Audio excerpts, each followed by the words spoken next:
got to stand up strong.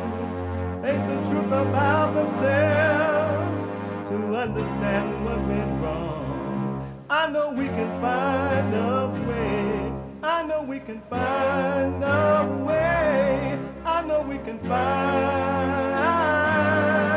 a way to stand up, stand up, stand up, and throughout the world today.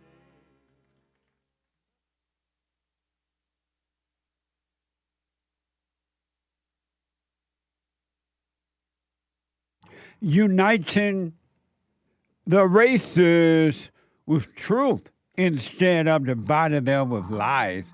We're also rebuilding the family by rebuilding the man. I am Jesse Lee Peterson. Good morning. Hi, y'all. It's Monday again. Rainy days and Mondays always build me up. Amazing. I hope you had an amazing weekend. Happy belated Mother's Day. A lot of flowers were sold. A lot of candy too, I think. What's up? So happy Mother's Day. It's Monday now.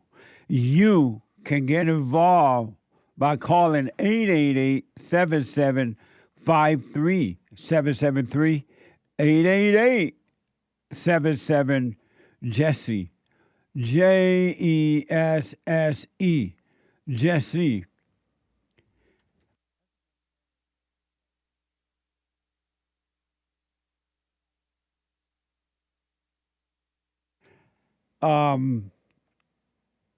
We have every way that you can watch and support the show listed on jesseleepeterson.com/show. jesseleepeterson.com/show. And if you're out and about, running around, doing whatever you do, you can podcast the show. And a reminder, we are here Mondays through Fridays from 6 a.m. to 9 a.m. Pacific time, 9 to noon Eastern time, heard around the world by everybody and they mama if you're black, and everybody and their mama if you're white. So if you got to run around, do whatever you're doing. If you're over at an ICE camp, illegal alien ICE camp, and you're trying to prevent America from doing its job to protect the American citizen, and you want to protect the illegal aliens, the criminals and everybody, the illegal alien, you still could be listening to the show while you're in government and you're supposed to be representing the American people, but you protect the illegal aliens over there, you still could be listening to the show. And once you get out of jail, you can podcast. Listen to the podcast, set your TV. All right? By anywhere in the world. Maybe you just be working out, doing your exercise this morning, walking, jogging, whatever you might be doing. You can be listening to the show by calling the listen line on TalkStream Live at 605-615-4131. 605-615-4131. And to donate and have your comments read out loud, go to Buy Me a Coffee. buymeacoffee.com/JLP Talk. buymeacoffee.com/JLP Talk or Bond JLP Cash App. Bond JLP Cash App. All right? So, it's Monday. Though we take all calls, 888-7753-773. We take all calls. But Mondays, Oh, I have a brand new biblical question. A brand new one for today. For this week, it is a doozy. I forgot. And again, these questions are for those who truly want to get to know that themselves and find this other world to live from within. It's not for those people who love living from without and they love hell. They love their hell. It's for those who want to overcome their hell, all right? So to encourage you to pay attention to what's happening inside of you. So, brand new biblical question. What would happen if you came out of your movie? What would happen if you came out of your movie? This question is so amazing, it blows my mind. What would happen if you came out of your movie? All right? It's not for everybody. Most human beings, around the world, love living in hell. They love their misery. They love their emotional condition. They protect their emotional condition. Don't take that away from me. Don't hurt it. But yet they love the pain of it. They love it. But for those who want to overcome, men and women that want to overcome, you can. All right? So, it's Monday. Though we take all calls, every Monday is Female Monday. All my life, I had to fight.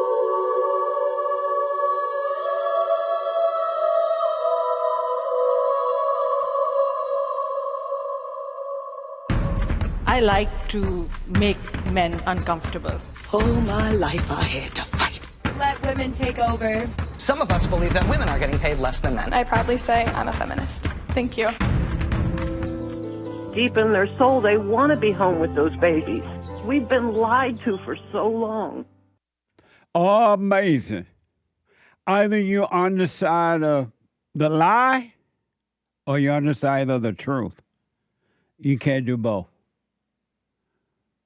You can't serve two spirits. You can't serve evil and good.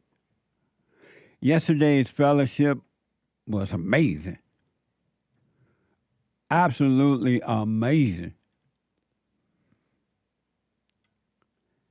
You can podcast if you were not there or you didn't catch it live. You can podcast at rebuildingtheman.com/church. rebuildingtheman.com/church. And we dealt somewhat with, I think, did we deal with the biblical question yesterday? Not really. I don't remember dealing with it. But why should anything upset you at all? The answer is it shouldn't. There should not be not one iota of a thing that should upset you. But for most people, except for those who are starting to work on themselves, all things upset you in one way or another. Either makes you feel good or makes you feel bad. But you react one way or another. And you think that reaction is normal. Even though it's hell, even though it's miserable, you still think that it's normal because that's all you know. All you know is hell. You don't know a peaceful, perfect peace, kingdom of heaven within you. You just know about the outer life and not the inner life, and you're always overreacting one way or another. And if someone tell you, you know what, pay attention to your misery. Don't protect it. Do not protect your ego. You don't want to hear that. You don't believe that to be true all the way. You believe it a little bit, but not all the way. You want to hold on to some of your emotions. You don't want anyone to hurt your feelings, because you think that they're your own. You're not in control. You're not your thoughts. You're not your feelings. And as soon as you totally realize that, you will be done with them. It'll be over and you'll be free. You will walk out of prison. All right? So it's not, do what you want with it. If you want to hold on to them, hold on to them. No problem for me. But if for those who want to overcome emotions, thoughts and emotions, you can and you should. In paradise, right here on earth, you're not supposed to be miserable. But you don't know it. You want to consider your feelings. Don't hurt my feelings. Baby, don't hurt me. Don't hurt me. No more. No more. Don't hurt me. So do what you want. Overcome the ego or stay in it. That's your life, your world. You want to live that way? No one has a right to try to change you. Well, they can change you anyway, but no one has the right to try to change you. All right? Amazing. So, it's a spiritual battle, a warfare between good and evil. And you alone are responsible for you. Men are responsible for men, their own lives. Ladies are responsible for ladies, their own life. Each adult individual is responsible. Ladies, men are not responsible to help you overcome your hell. Matter of fact, they can't help you overcome your hell, because any man that try to help you overcome your hell means that they're still in hell. They're playing God, and they think they can help you, and they feel good about it. And then if you don't do what they want you to do, they become violent with you. They want to beat you and everything else because they're in hell. Nobody can help you, ladies. You got to do exactly what the men who are doing it. Most are not doing it either. You got to do what they need to do if you want to overcome your hell. You must see you have it, meaning you have anger. Anyone that has anger has hell. Hell is inside of human beings. Really. When you see the hell in you and you start overcoming it, working on it, overcoming it, your whole relationship would change with people, with human beings. Because you would know, no matter how nice they seem or how mean they seem, you know that an angry person cannot be trusted. An angry person is evil. Is a murderer. And I don't necessarily mean murdering, killing the body, taking your life away from your body, but they will kill your spirit if they could. Even if you don't know that they're doing it. Just know an angry person cannot be trusted. Amazing, huh? So, I've said over and over again, so just remind, hell is inside of human beings, and they bring that out into the world. And if you're not aware of what's going on, you will be affected by somebody else's hell, only because you're not aware of your own hell. Emotions are hell. You wonder, what is hell? And in your mind, you think it's a location where there's fire down below. The Christians think hell is fire. And one day you're going to die, you're going to go to hell, and if you're not born again, and end up in fire, right? They don't know hell is right here on earth inside a human being. And the fire is the emotion. The thoughts and emotions is the fire. And the evil spirits are constantly stabbing you. You know how the devil have a pitchfork? You know what I'm talking about, right? Hey, he has a pitchfork, and he's always, you've seen movies like that, right? Or images where the devil is supposed to be stabbing you with a pitchfork. I've heard of the fiery darts. Right. Have you seen the pitchfork? I have seen it in cartoons, yes. Yeah. Well, that's what the devil is doing. He's stabbing your emotions. When you feel anger or you feel good, that's a stabbing of the devil. That's a good image. That pitchfork thing, but it's mental and emotional. What do you think about that, Nick? Isn't that amazing? That's how I always imagined the devil with a pitchfork. You have? Probably from cartoons. Yeah, me too. And I used to think when I was younger, that's what hell was like, that you go to hell. If you don't get saved, you go to hell, and the devil stabbed you with pitchforks. Oh, yeah. But no, what human beings are doing to each other on earth, if they drop their body in that condition, they go to hell, but you get double what you get in here, and there's no out. You can't say, oh, Lord, help me, too late. What you gonna do? Terrible. You look scared. Or you looking crazy. Can we talk about something else? Nothing. Just getting stabbed.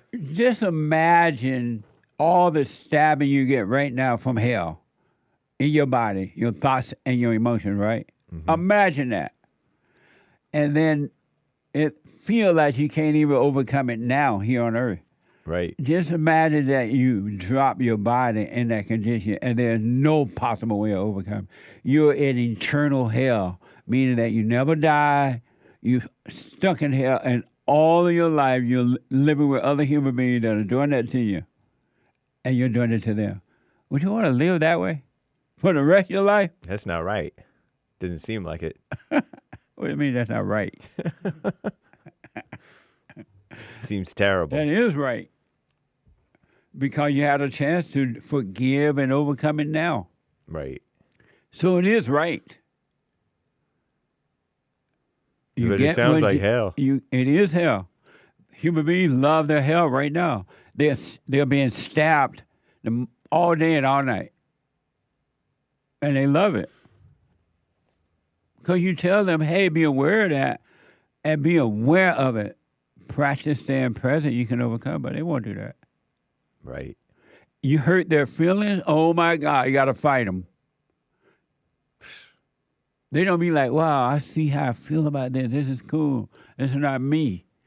But they want to protect it. Yeah, Hey, what? It's ridiculous. I know. Can you imagine it stuck into a lifetime with that? Lifetime. Yeah. And then in hell, when there's no heaven at all, that's all you ever feel for the rest of your life, every day, every night. It never stops. It's worse than what you're feeling here. But anyway, let me go to... Talk about something else. What? First-time caller out of Utah, LIANN. LIANN, welcome to the show. You're on the air. Thank you. Good morning, Jesse. Good morning, LIANN. How are you today? Amazing. And you? Amazing as well. I'm so excited to speak to you. Thank you. Are you a mother? I am a mother. How was your Mother's Day? Oh, it was amazing. I got my Mother's Day card in the mail, and it was a grandmother card, and it had a picture of a sonogram in it. Amazing. So I'm going to be a grandma. Oh, this is your first one? My first one. Your first grandchild? Yes. Amazing. Congratulations. Thank you. Yeah. Well, Jesse, I had a question for you. I've been kind of contemplating, because I've listened to you for a while now, and I know that you say that, emotions, if you identify with them, it's evil, basically. But I was thinking, emotions are evil, period. But when you identify with them, believing or thinking that they're you have agreed with evil. You and the devil are one. So what is it when it's involuntary, like you feel moved by a song or moved by like something you say, or just you feel something inside you that isn't voluntary, like you're not making a conscious decision to be emotional in that way. Well, most people, all people really, they are not making a conscious decision to be emotional. They are making an unconscious decision to be emotional. Because if they were conscious, they would not be emotional. All people are unconscious. That's why they're emotional. Because that's true. Yeah, That's consciousness will prevent, because that's the light of truth of God, right? It prevents you from being emotional because emotions are dark. So most people are unconscious to it. But when you hear a song or you hear the truth, you have the a warmth go through you. That's when you have that warm spirit going through you of truth. That's consciousness. You're aware of that consciousness, right? And you don't claim it as yours. You don't take it as your identity. You just see it. When a movie comes, it plays. And when you're done with that, a song comes, it plays. When you're done with that song, it's over. But most people unconsciously hold on to that song for dear life because it gives them a thrill. They get the thrill of thinking about the past, or the thrill of feeling pain from now, or feeling good because they're unconscious. Okay. That really does make a lot of sense. I never really thought about it that way, so I'm glad you explained it to me. Because I just couldn't. I just couldn't figure that out. I saw the Temptation. You ever heard of the Temptation? Yes. I ain't too proud to beg, and you know, please don't leave me, girl. Don't you go. I enjoyed that movie, and I watch it every time I see it. It seems to be on a lot sometimes. But when it's over, it's over. But I remember before I started waking up, I love the Temptation movie songs in a very emotional way, and it was verifying my emotions, and I thought that my emotions were real. I thought the pain from the memory of breaking up with my ex-girl or something like that was me. Right. I thought it was real, but now I know better. I enjoy the movie and the song in a different way. That's right. Because it's not like God doesn't want you to enjoy life. He made life so you can enjoy it, but not to get an identity from it. Right. And that's why I'm so grateful that my husband had me start listening to you, and I've really gained an appreciation because I've seen in our relationship both of us grow in ways that I never thought possible. Yes. I mean, we're together 24/7 because we own a business together. Right. We work together, and that's a lot for some people. You're right. We were at odds a lot of times, but we've both forgiven our parents, and we've both practiced the silent prayer, and we've both practiced trying to be present. And honestly, to think about it, it's so crazy that anger or those thoughts don't pop up in your head like, what is he doing? Why is he doing things that way? Why is he, constantly through the day, things would pop in your head where it's like, why is he bothering me so much? And I honestly don't think that anymore, and I just appreciate it so much. Right on. I want to really, really, really encourage you to stay with that. Stay with it, stay with it. Something amazing is going to happen to you. God wants us to live a no-thinking life. He doesn't want us to be thinking about other things that you just mentioned and other things, right? And so now that you're starting to really catch those things and you see they're not you, eventually you will have a no-thinking life, and it's going to be interesting to see how you flow through life, and everything that you need or want is happening for you. Opportunities are there, and you have nothing against yourself or anyone else. It's a clear mind. So you stay with that. You're on your way. And I want you to know that the spirit of anger, which is evil, it doesn't want you to stay with it. It doesn't want you to discover what you're discovering, because hell, evil, lives in human beings. It has made a home in human beings. It drives human beings. It lives in them. And it doesn't want to leave you because it has nowhere to go except to hopefully for it to find a home in someone else. But they do not, those spirits of anger, loneliness, judgment, suicidal thoughts, those are demons, right? Anxiety, pressure, over it doesn't want to leave you because hell lives in human beings. So they're going to tell you, oh, it's not working, or look at you now, you got mad. They're going to tell you all kinds of things. Don't identify with it, just watch it, and don't call it you. And I promise you, amazing things going to happen for you. That's so amazing. I believe it, Jesse. I really do. Amazing. You stay with it, stay with it. You are not your thoughts.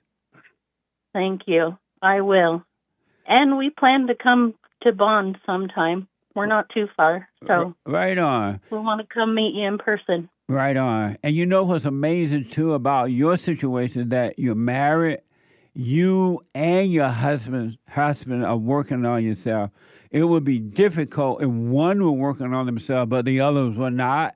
If you were working on yourself, but your husband was not, or your husband working on himself and you were not, it'd be pure hell in your home, because the anger, the evil in the other person that's not working on himself, the darkness will hate the light in the person that's working on themselves, and it will be a constant battle because evil will be trying to destroy good. It does not want it to exist.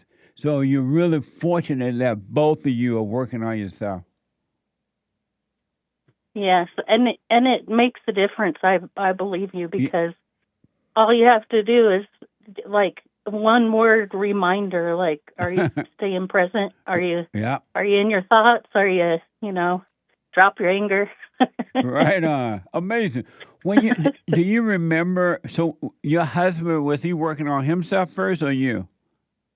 Oh, you said your husband told you about me, right? Correct, yeah. So when he first told you, were you like, I don't want that man hate women. I didn't want to hear that. Well, he warned me. He said, you're going to have to keep an open mind, because you're probably going to not relate to or appreciate some of the things or way he words things. But I'm telling you, if you do it, and honestly, it was more noticing the changes in him. Yes. That drove me more to want to experience the same thing. And it took a good few months before, because my mom's passed, but my dad's still alive. And I was shaking in my boots, like you say, to go in front of my dad and tell him that I forgive him for, anything he ever did that made me, feel at odds with him or anything. And I don't know, you've always said it's easier with your dad, and it was so easy, because all he did was say, I'm sorry if I did ever hurt you, or, so it was amazing. Amazing. Wow. LIANN, I don't care what happened. You stay with it and let the world go to hell. Yes, Forget about I will. Amazing call. Thank you. And you stay with it, all right? I will, Jesse. Thank you so much. Absolutely. Take care now. Have a blessed day. You too. I got to take a quick break. 888-7753-773. Back in a moment.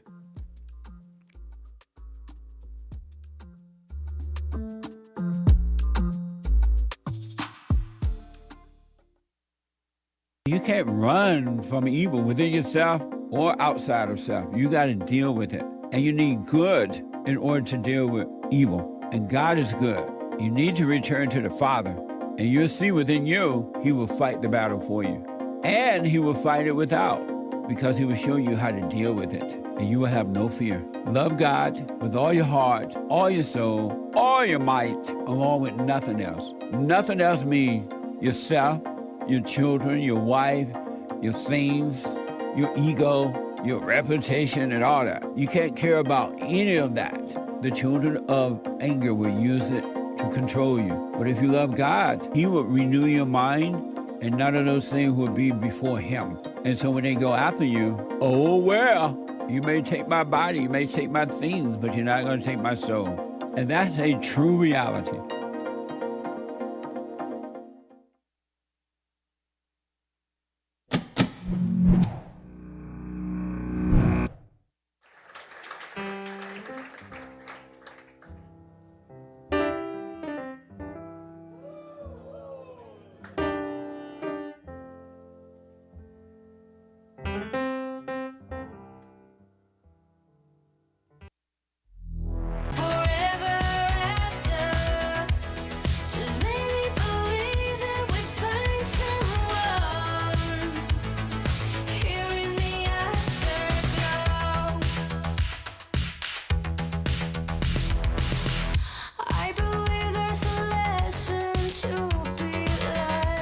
Okay, folks, welcome back. 888-7753-773. 888-77-JESSE. Couple announcement. The Hake Report is coming up at 9 a.m. this morning, right after my show, The Hake, H-A-K-E Report.com. And then Joel Friday TV, he black, at 11 a.m. Joel Friday TV. And the American Anchor Baby, right after Joel Friday TV at 12 noon. The American Anchor Baby. We have the Women's Forum this Thursday. I still can't put it together that this Thursday is the third Thursday of May. It looked like, I thought it was like the 7th right now. What's today's date? 12th. It's the 12th. 2 Thursdays have gone by already? That's right. In May. The first Thursday was May 1st. Oh, yeah. We had the first meeting on May 1st. And then last week, Thursday, was the second Thursday. What the? So, ladies, I love those ladies' meetings because they're working on themselves, and you never know how those meetings are going to turn out. And they're amazing. And we don't record, we don't videotape, and no one is allowed to go outside the meeting and discuss what happened in the meeting. Amazing, huh? So this Thursday at 7 p.m., the Women's Forum. You don't want to miss it, ladies. And also, go and make donations to us, to Bond. We need your support. I have to ask for it. We got bills to pay, gas and light and all that crap, employee. So I've been told, Jesse, you got to remind the people, because some people they want to help, but they don't remember to make donations. Go to rebuildingtheman.com, rebuildingtheman.com, or call 800-411-BOND, 800-411-2663 to make a donation, all right? I do appreciate it. And last but not least, brand new episode of Punching TV today at 2 p.m. after the American Anchor Baby. Punching TV. Watch this. Do you think that all that is going on today is God's doing? I don't know what God's plan is. It don't look good. Right now we have this morality of don't ever say the N-word. Right. Anybody who says the N-word is racist. Right. Nothing's worse than a racist. When you do put morality into things, it does make it very hard not to judge. When I don't think about the religions as truly representing God, when I don't think of the politics and nations as truly representing morality, when it's just systems and people, it makes sense. Morality is just the ideology of a ruling class.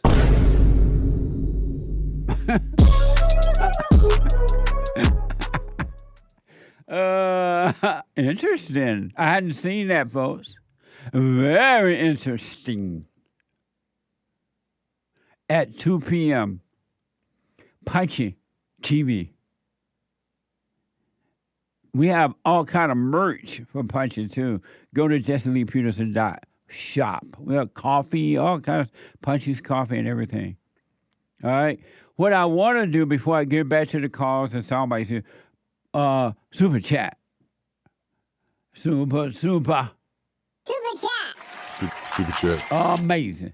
Peter 80 said, Happy Mother's Day for everybody's mama. Thank you, Jesse and the team, for the best fellowship on this side of heaven. Thank you, and thank for your support. Amazing. Amazing. And I think it's a thumbs up. Right on. Thank you, Peter 80. Lord Spike Protein, a very generous sticker with a Voltron type of a guy. Nice. Nice. Amazing. Kohlberger Art.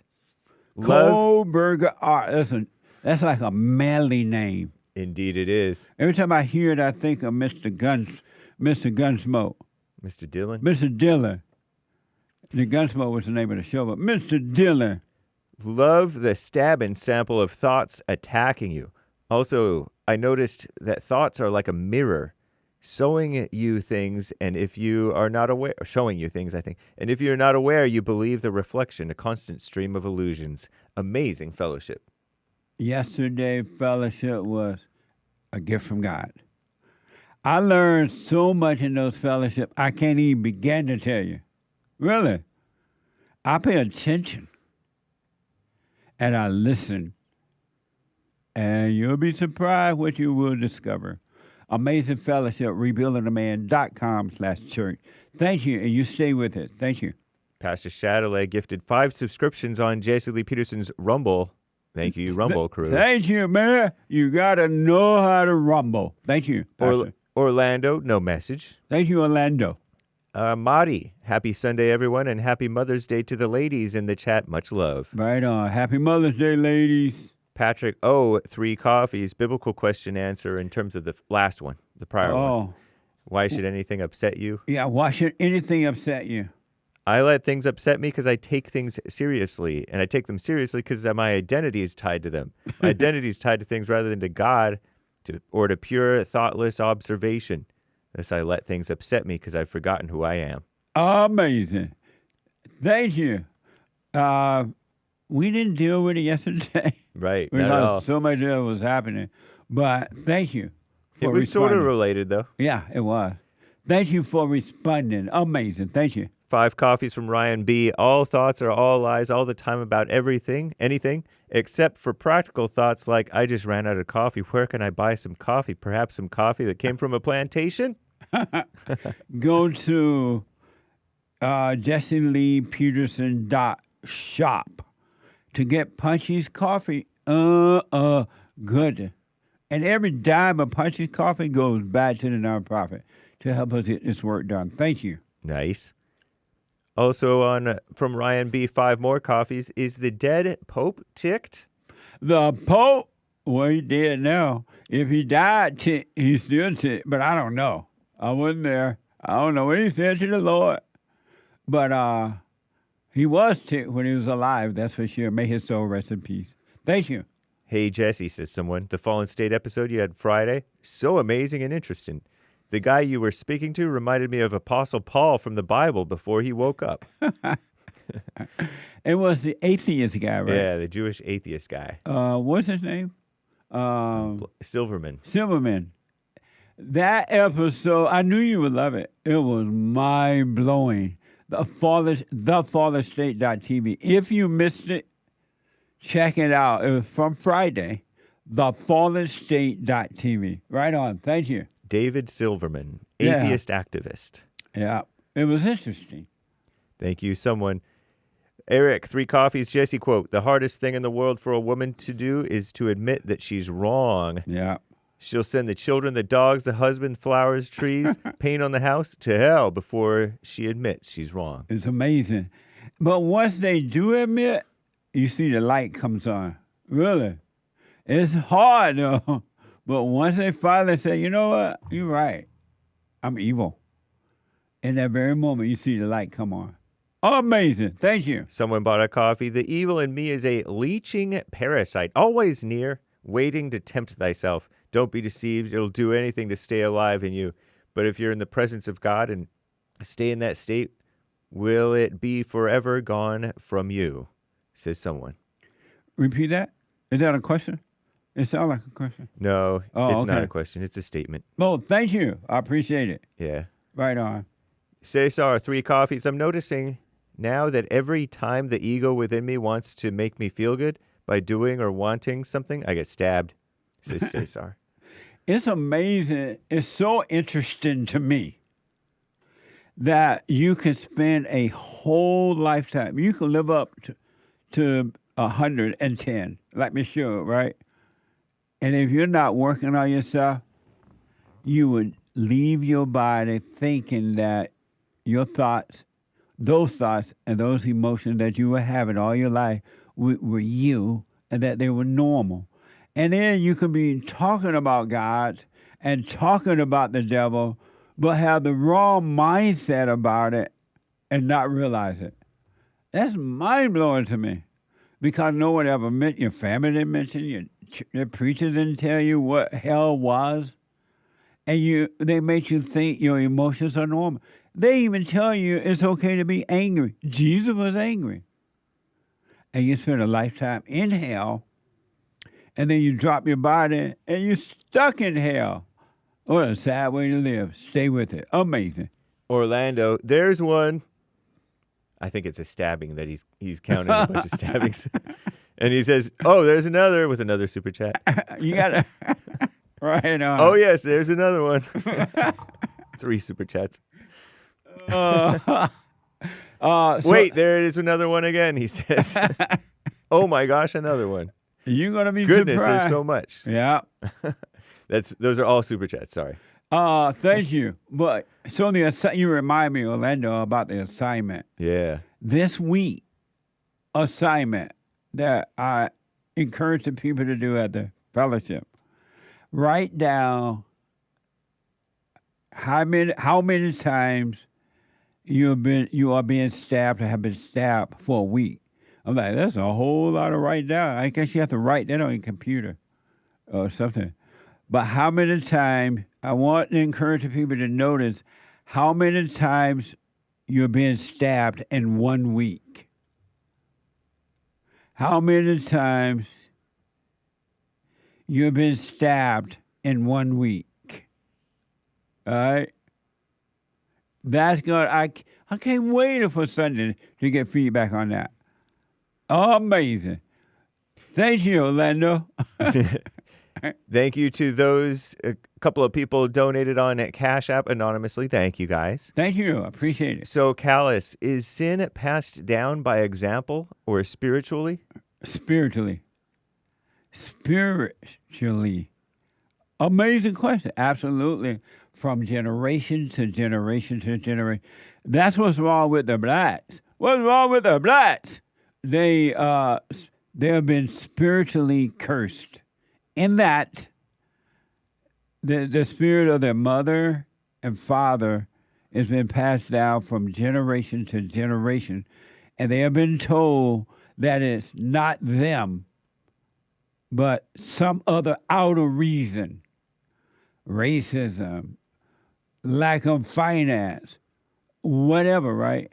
But it's spirit, and they have been cursed because they have not forgiven, and they alone are responsible for themselves as individuals. It's spiritual. The sins of the fathers are passed down from generation to generation because the fathers will not stop it. They won't correct themselves so they can correct the mother and the children in the right way. You know, bully somebody or beat them up or try to control. That's not correction. Amazing. Thank you. Nice. Also on Buy Me a Coffee, on Cash App, Bond JLP Cash App. Why do men have a need to uplift and support women? Because the woman is their God. And Satan is the woman's God, and the woman is the man God since the fall of Adam and Eve. And that's why Christ came and he reversed that order. And it's so, and I'm telling you this because I counsel with a lot of people. And then I pay attention. It's amazing that how a woman can easily seduce a man. She can sit back and observe him at a distance and know everything about him. And he doesn't even know that she knows everything about him. And then she can get with him and totally manipulate and control him, but make him think he's in charge. That's mind-blowing to me.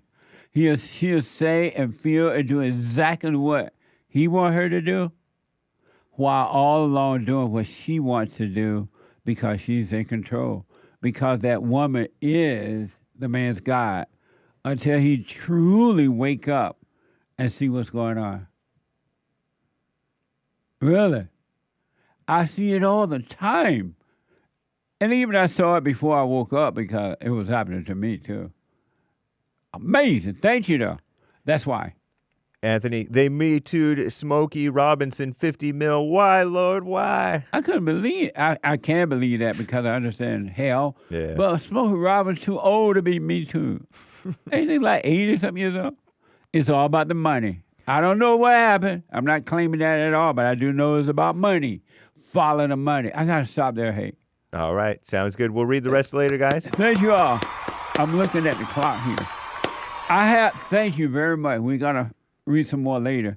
I've said 1,000 times in the last 35 years now that America does not want black people to take over this country. I've said over and over and over again. It wasn't this way when I was growing up. The blacks were not this way. In the good old days, blacks can run America and be just fine. But for the last 70 years, blacks, and not all, but most do not have the ability, the know-how, the love, the insight to run America. And I said that if you let them take over, in 10 days, America will become a ghetto. An absolutely ghetto. And I want you to know, I'm not making this up. Pay attention, you'll see it for yourself. Black people only destroy even the things that are already done, the good things. You let them in, they're going to destroy it. They're not going to add to it to make it better. They're not going to come up with new ideas to make life better in America. They only know destruction. They have no relationship with good. And I got more proof. I have more proof. You have seen the blacks, some live with white too because they crazy, but you've seen the black supporting lawbreakers. That's what they do in their own communities. They support gang members. They encourage it. But they support lawbreakers. They do not, if anyone try to make America better, especially, they're going to go against you. They will not support you in that. Blacks in black families and stuff like that, those blacks that wake up and they like, no, I ain't with the race stuff and blah, blah, blah. You automatically become an enemy in your own black family. Y'all didn't listen, and now the blacks are quickly building Africa and America. And may God have mercy on the whites. Really. They can't help it. In their minds, they think they're doing the right thing. They think destruction is right. Really. They think supporting evil is good because that's all they know. That's all they know. And you put them in charge of a Christian country that was founded and created by white men. And with the help of God, they created the greatest country on this side of heaven. And you're so afraid you just handed it over to evil people. Fox News just reported Democratic lawmakers and protesters on Friday stormed the gates of Delaney Hall Detention Center, a secure immigration facility in Newark, New Jersey, to advocate for detainees. Homeland Security. This is a read right. To advocate for Homeland Security Assistant Secretary Tracy McLaughlin, categorized as murders, terrorists, child rapists, and MS-13 gang members. So what it is, in this detention center in New Jersey, you have all the worst of the worst people there. Rapists, murderers, illegal aliens, right? So that they can be detained. The blacks are fighting to get these people out. They don't want harmony. They don't want that. They want destruction because that's all they know. Here are the lawmakers accusing federal agency of escalating the situation. Watch this. Hey, Kevin, great to be with you. So those 3 House Democrats from New Jersey are now responding to the Fed's warning that they, too, could be arrested over that confrontation between them and federal agents at the ICE detention facility in Newark, New Jersey on Friday. The lawmakers say federal law enforcement escalated the situation. Nothing happened other than the chaos that they created themselves. If anything, we were pushed and shoved and found in a very vulnerable situation. I think there was a lot of opportunities for DHS, for ICE to de-escalate the situation. They chose not to. They created that confrontation. They created that chaos. Amazing, huh? These people created chaos by going there to break the illegals out of jail. And they said ICE created it. Doesn't even make sense. You had not showed up, there would not have been a situation. The DHS claimed that body cam footage captured lawmakers shoving and elbowing federal agency. Watch this.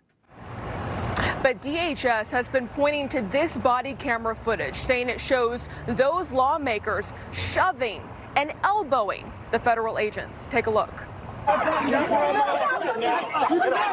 Look at the black lawmakers. These are lawmakers. After that confrontation, the 3 House Democrats were ultimately allowed to tour the ICE facility for what they said was a congressional oversight visit. Mayor Baraka was not allowed to join, and that's when he was arrested. Interim U.S. Attorney Alina Habba said Baraka ignored repeated warnings to leave. Today, those House Democratic lawmakers also spoke up in defense of the mayor, saying he was on public property and never should have been taken into custody. These are black people you voted in to run America, and therefore evil. Therefore, that's all they know to do, people. Let me take a break. 2 more hours to go. When I come back, your phone calls and super chats. 888-7753-773. Hate news, not the fake news. This is only going to get worse. Back in a moment. Check out Punchy's coffee. I have my own coffee now. Punchy coffee is good. Every bag is roasted to order. Freshest flavor. Top quality. Specialty grade beans. Good. Every dime goes back to Bar, my nonprofit. And we are rebuilding the family by rebuilding the man. So when you're drinking coffee and enjoying it, just know you're helping somebody. Amazing coffee. Punchy has his own coffee now. What the? And it's so good. All the way from the plantation to my own coffee. Who would have thought? Did that coffee come from the plantation? Did I pick my own coffee? Check it out. Go to rebuildingtheman.com, rebuildingtheman.com/stores, and get Punchy's coffee.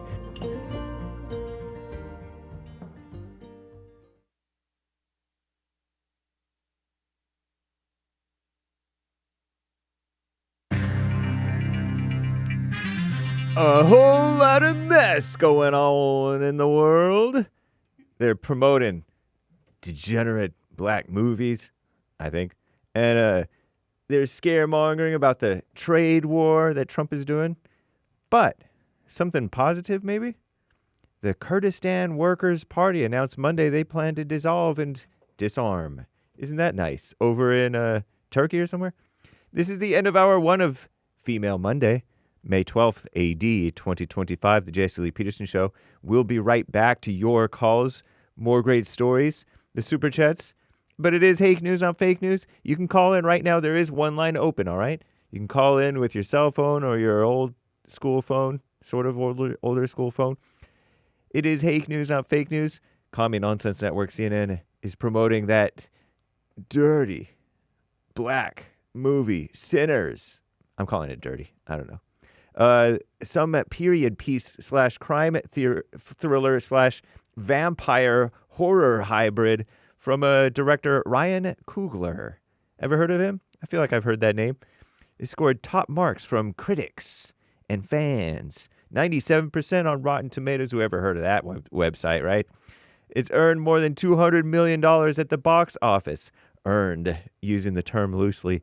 The closest movie theater to Clarksdale, Mississippi, which is the inspiration, supposedly, of the film's setting, is some 80 miles away. Imagine if you lived in Clarksdale, Mississippi, you'd have to drive 80 miles, or hitch a ride, or take the bus, or the Greyhound if they still have Greyhounds, and hopefully not get jumped, or take the train, I don't know, or airplane. Now locals have launched a petition asking the filmmakers to hold a special screening in town. What a mess. By the way, it's owned by the same company that owns Commie Nonsense Network, so you know that it's Commie Nonsense mess. Shout out. Some people have liked it, though. I don't know. Trade war. The U.S. and China have agreed to roll back drastically tariffs on each other's goods, so-called, for 90 days, de-escalating the global trade war. The announcement comes after a weekend of marathon trade negotiations in Geneva. Wow. By officials from the world's two largest economies, the U.S. and China, have been steadily upping the stakes in their tariff battle since April, when Trump tacked 34% reciprocal tariffs on Chinese goods and raised that rates to 145% days later. China retaliated with 125% on all U.S. goods. Such tit-for-tat actions caused distress in the global stock markets, prompted businesses to cancel or store orders overseas, and made it difficult for companies to determine future investments. Last Friday, West Coast port officials said not a single cargo vessel had left China with goods for the two major West Coast ports in the past 12 hours. That hadn't happened since the scamdemic, which they call the pandemic, right? With this new agreement, the U.S. will temporarily lower their tariffs on Chinese goods to 30%. China will cut their levies on U.S. imports to 10%. Nice. And the Kurdistan Workers' Party, the PKK, announced Monday they plan to dissolve after nearly 5 decades, that's 50 years almost, of armed conflict with Turkey. The Kurdish issue has become a point where it can be resolved through democratic politics, so stated the PKK in a statement founded in 1978 by Abdullah Öcalan. The PKK has been fighting to establish an independent Kurdish state in Turkey's southeast. Long and bloody conflict claimed more than 40,000 lives. That's not too few. 40,000, that's not too few. I know it's dwarfed by the Ukraine and Russia mess, and it's about similar to Israel versus whatever, Hamas, in a matter of a few years. But in 1999, Öcalan, captured in Kenya, sentenced to life in prison for treason. Wow. In February, he called the PKK fighters, he called for them to lay down their arms and dissolve the group. No alternative to democracy in the pursuit of that blah, blah, blah, blah, blah. I'm James Hake. Now back to JLP. Hour 2.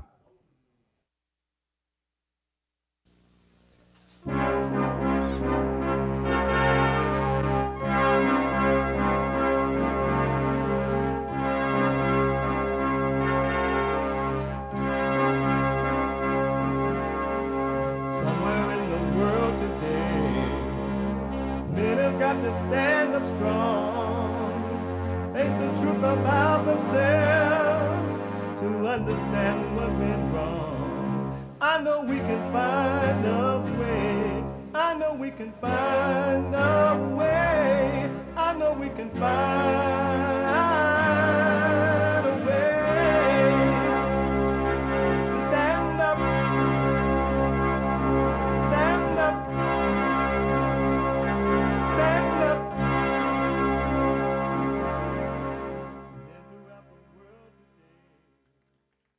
Uniting the races with truth instead of dividing them with lies. We're also rebuilding the family by rebuilding the man. I am Jesse Lee Peterson. Welcome to the second hour of the show today. You can get involved by calling 888-7753 773 888-77-JESSE. And my brand new biblical question is a doozy.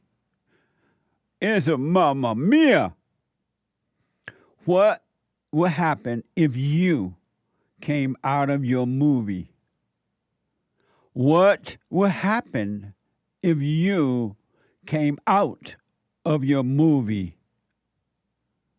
Amazing. What would happen?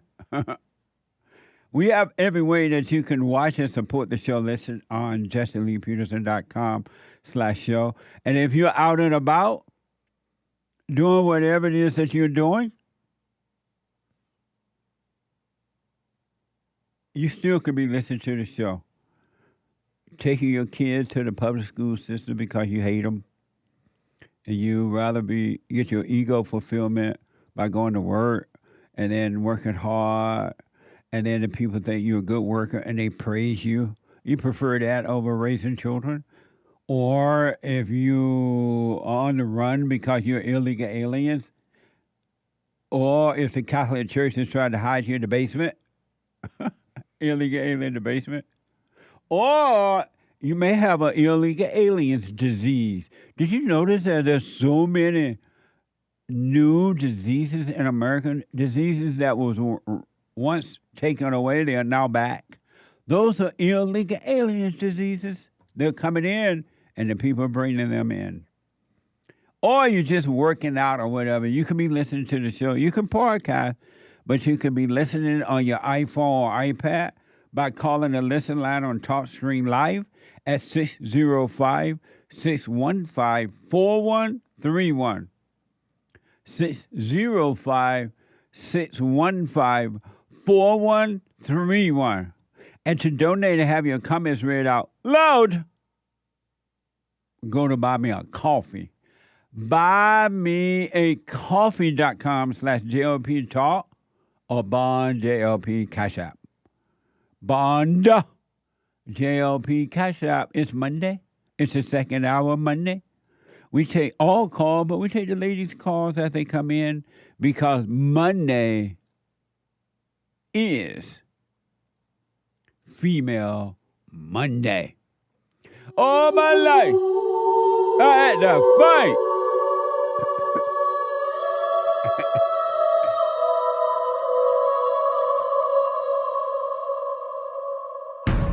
I like to make men uncomfortable.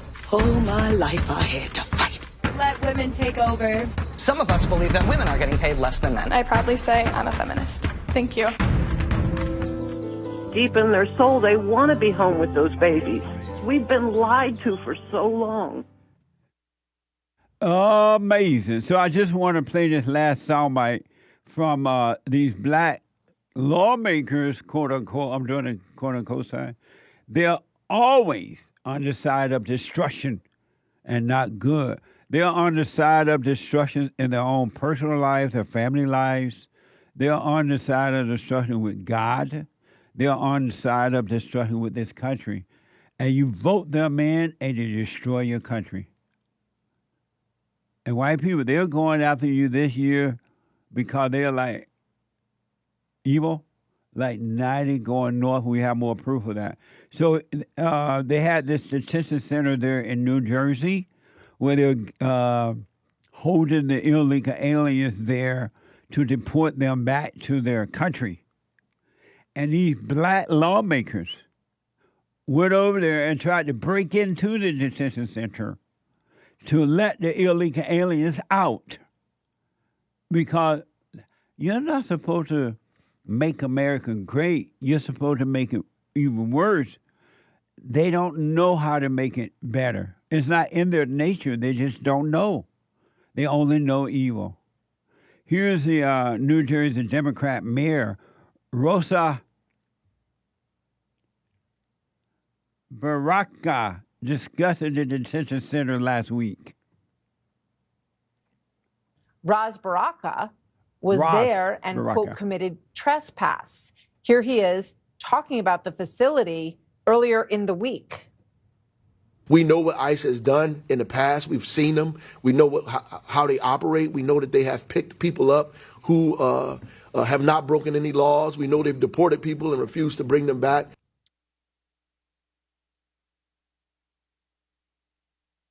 That it? No. But so they have made ICE the problem and not the illegal aliens. Think about that.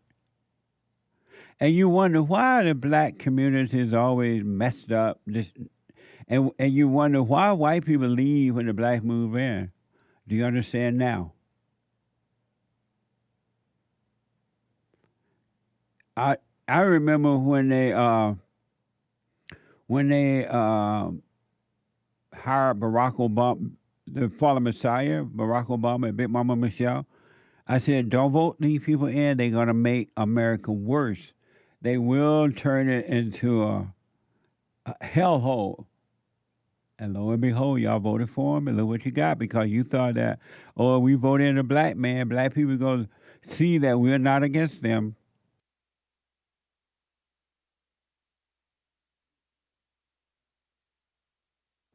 And look what happened. America has just gotten worse. It was already on the downfall because the blacks were blaming the white people. Blaming the white people.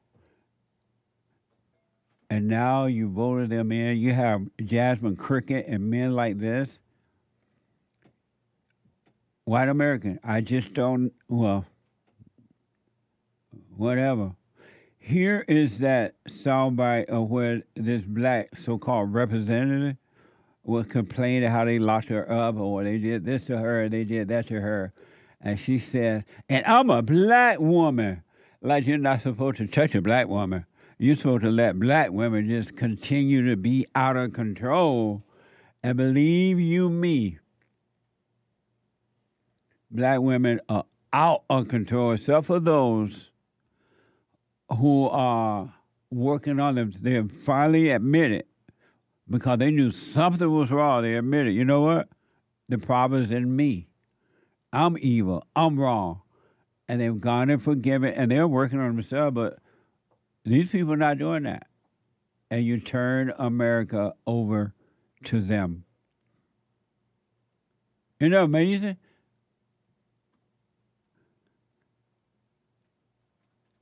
I don't know what it's going to take. But if you need proof, I don't know why white people and other people need any more proof of the destruction of black people. Even in government, the ones in government, police departments and places, they're worse than the regular blacks. Because they think they have the power and authority now to be crazy. I want you to watch this black woman, what's her name? This so-called representative saying that they did this to me, and they did this to me, and they did this to me. And I'm black. They did it to a black woman. Watch this from Fox News. As soon as we got here, we were met with opposition. People were telling us that they're getting a supervisor, that they're going to get someone to come talk with us. We waited and waited. Finally, we went past the gate, and then we had to wait longer. We actually waited over 2 hours to get into this facility just to do a simple oversight visit. They say nothing is wrong with the prison, with this detention center, that we can get in here, that everything, they're following orders. But once again, They delayed us from getting in here to see this facility. We waited in the waiting area for a very long time, talked to many staff members, talked to the warden of this location, and literally still waiting for ICE officials to get here.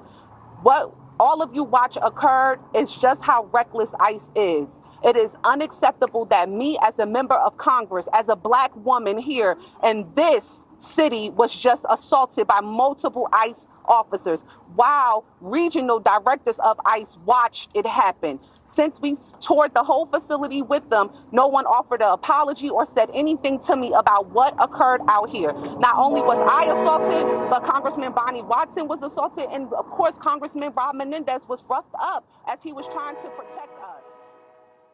As a black woman, they should lock her up and throw the keys away because she's a black woman. And she's supposed to be in government. That was LaMonica McIver, Democrat out of New Jersey. They should lock her up for a lifetime and never let her out. This woman is supposed to be a representative. She is supporting the enemies of America. Think about that. She cannot help it. She does not know good. She only knows destruction.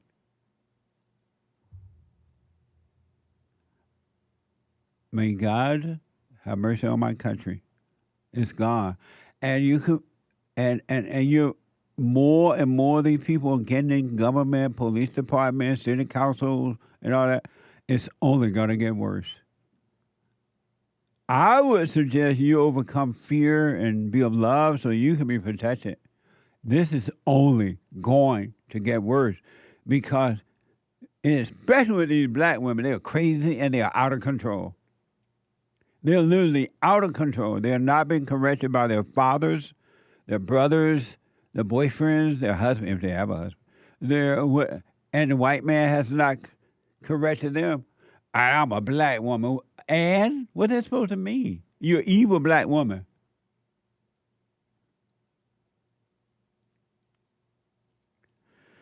Oh, word math. 888-775-3773. 888-77-JESSE. Let me go to JAYLAN, a first-time call out of Memphis, Tennessee. JAYLAN, welcome to the show. You're on the air. Amazing. How Amazing. you doing, Jesse? All is well. It is an absolute pleasure, man, to be talking to you right now, brother. It is. I didn't think that a woman was gonna ever be done talking. Speak up a little bit. But can you hear me? Yeah, I can now. Go ahead. Yeah. Yeah, man. I just wanted to say that I feel like black people are lost, and especially in my city, like it's crazy how, you know, they choose to not look at logic. Yeah. They choose to be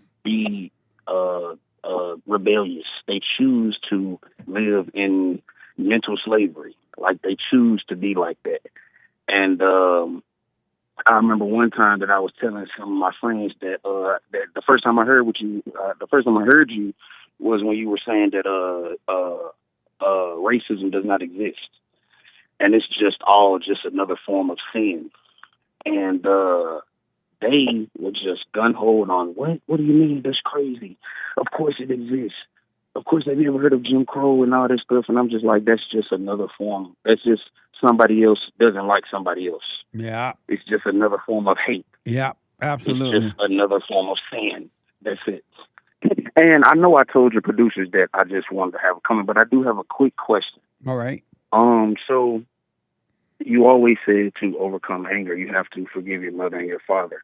What if your mother and father, like, well, especially mother, what if your mother, like, is not hearing it? Like, she won't, like, there's no way for you to try to forgive her or tell her that I'm sorry that I hated, that I didn't like you. I'm sorry that you took me away from my father and all that. So, like, what if she doesn't want to hear that? Like, she's so stuck in her past and she's so hurt over her past, like she turns on her children.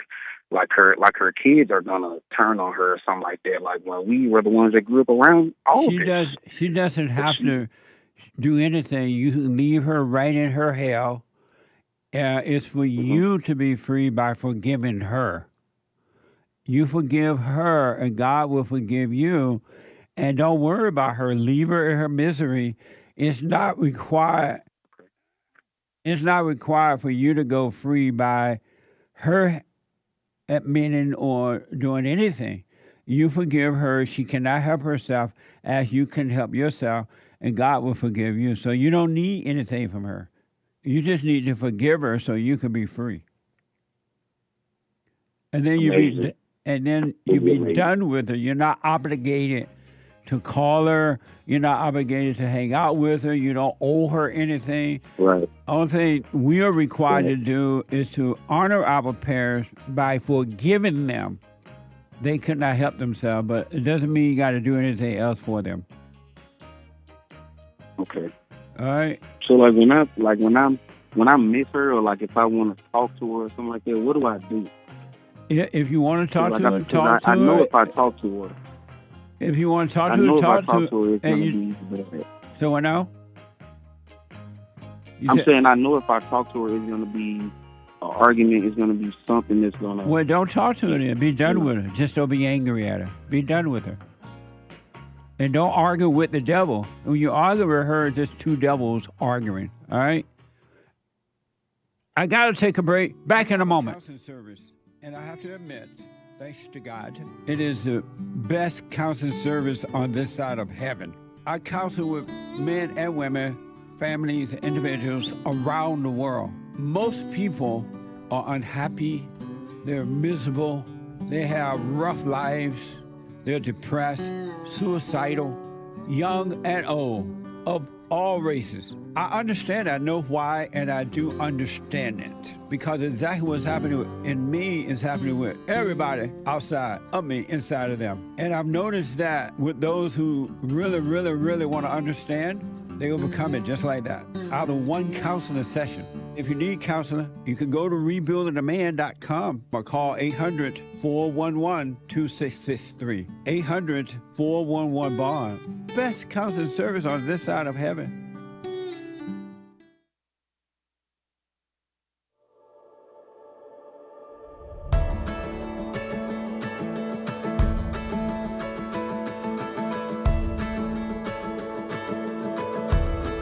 The shadows were dancing on the building's golden light when the sun sank low. Bustling streets and busy traffic, walking hand in hand on our way home. The roads were drawn like something certain, every turn laid out so clear. Felt like love, looked like forever, but I fear we had a paper town. Look good till the ink ran out. I guess we ended too soon. We painted bright blue skies. You were never truly mine. Our map's been torn in two. A quick reminder, 888-7753-773, 888-77-JESSE. A quick reminder, the Women's Forum is this Thursday. It's the third Thursday of the month. Amazing. So get ready. The third Thursday of the month at 7 p.m., ladies. Y'all know it's going to be amazing. And then check out our merch and support us. Make a donation. Support. Go to JesseLeePeterson.shop. Amazing merch there. Hats and coffees and all kind of amazing things. And then make a donation to Bond, rebuildingaman.com. It's tax deductible. Tax deductible. All right. rebuildingaman.com/donate or call 800-411-BOND to make a donation. 800-411-BOND. And cameos, shout-outs. I will do them myself. Shout-outs. Birthdays, weddings, encouragement, congratulations, whatever the shout-out is. Go to Cameo, CAMEO.com/Jesse Lee Peterson, CAMEO.com/Jesse Lee Peterson.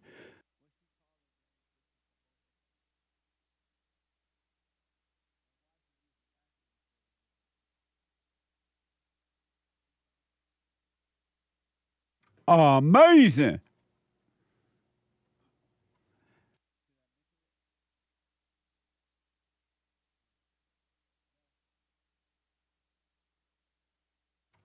Amazing. Bless you. hit the cough button, James.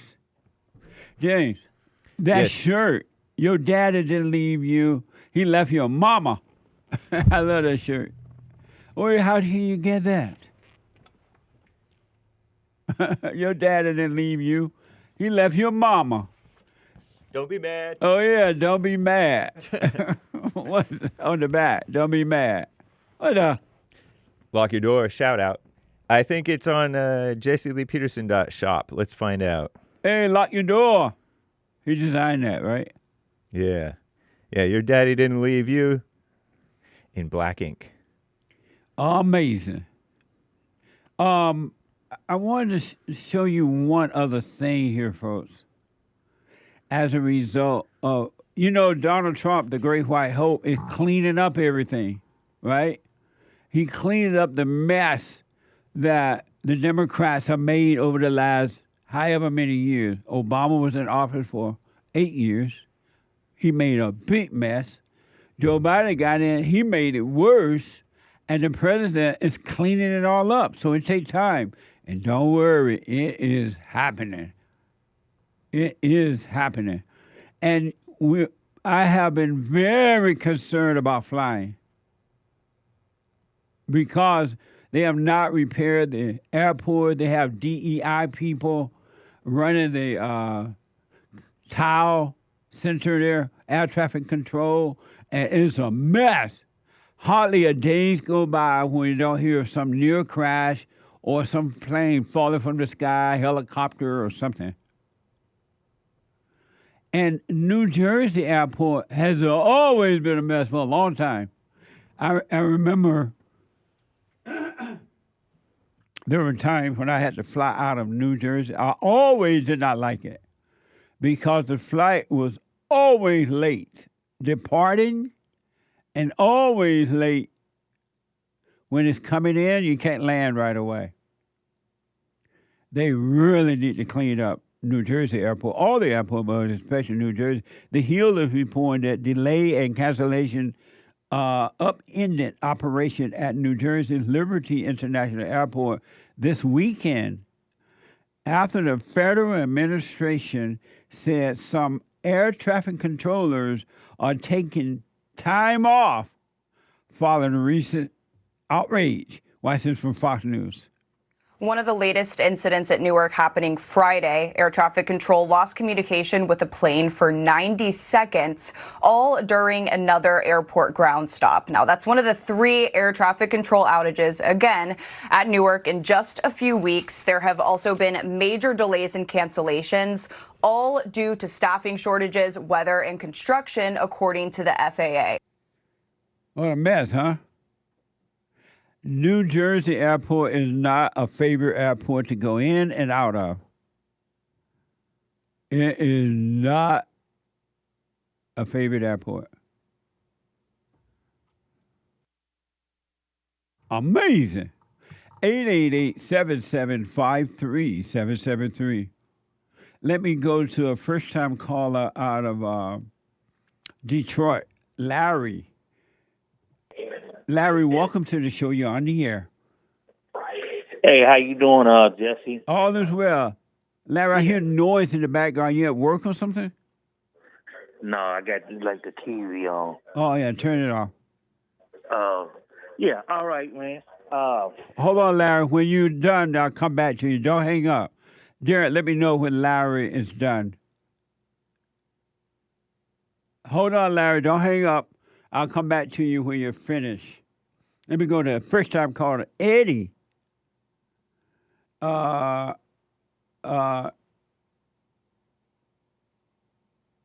of California. Eddie, welcome to the show. You're on the air. Let me know when Larry turn the TV off, Derek. All right. Hey, Jesse, how you doing? All is well, Eddie. Welcome to the show. Hey, right on. Hey, first of all, first-time caller. First of all, I just want to let you know that, man, I get a kick out of listening to you. Amazing. You're crazy. Man, you're amazing. But, yeah, I mean, oh, man. So I've been listening to you, here and there in passing for the past, I don't know, couple of years, year and a half, but not very consistently. I just mostly, when I want to get a good kick, man, I just turn on the best of Jesse Lee Peterson, people running, stuff like that. But in checking you out and listening to you, I hear comments and people talking about, and you asking people about the silent prayer. Are you doing the silent prayer? And I never caught about what that is, and listening to you. So what is the silent prayer? What is this about? Why haven't you checked it out? I give out the video, rebuildingaman.com/silent prayer. Why haven't you gone there to examine and see what it's about? Well, because I just, like I said, when I listen to you, it's just in passing. Right.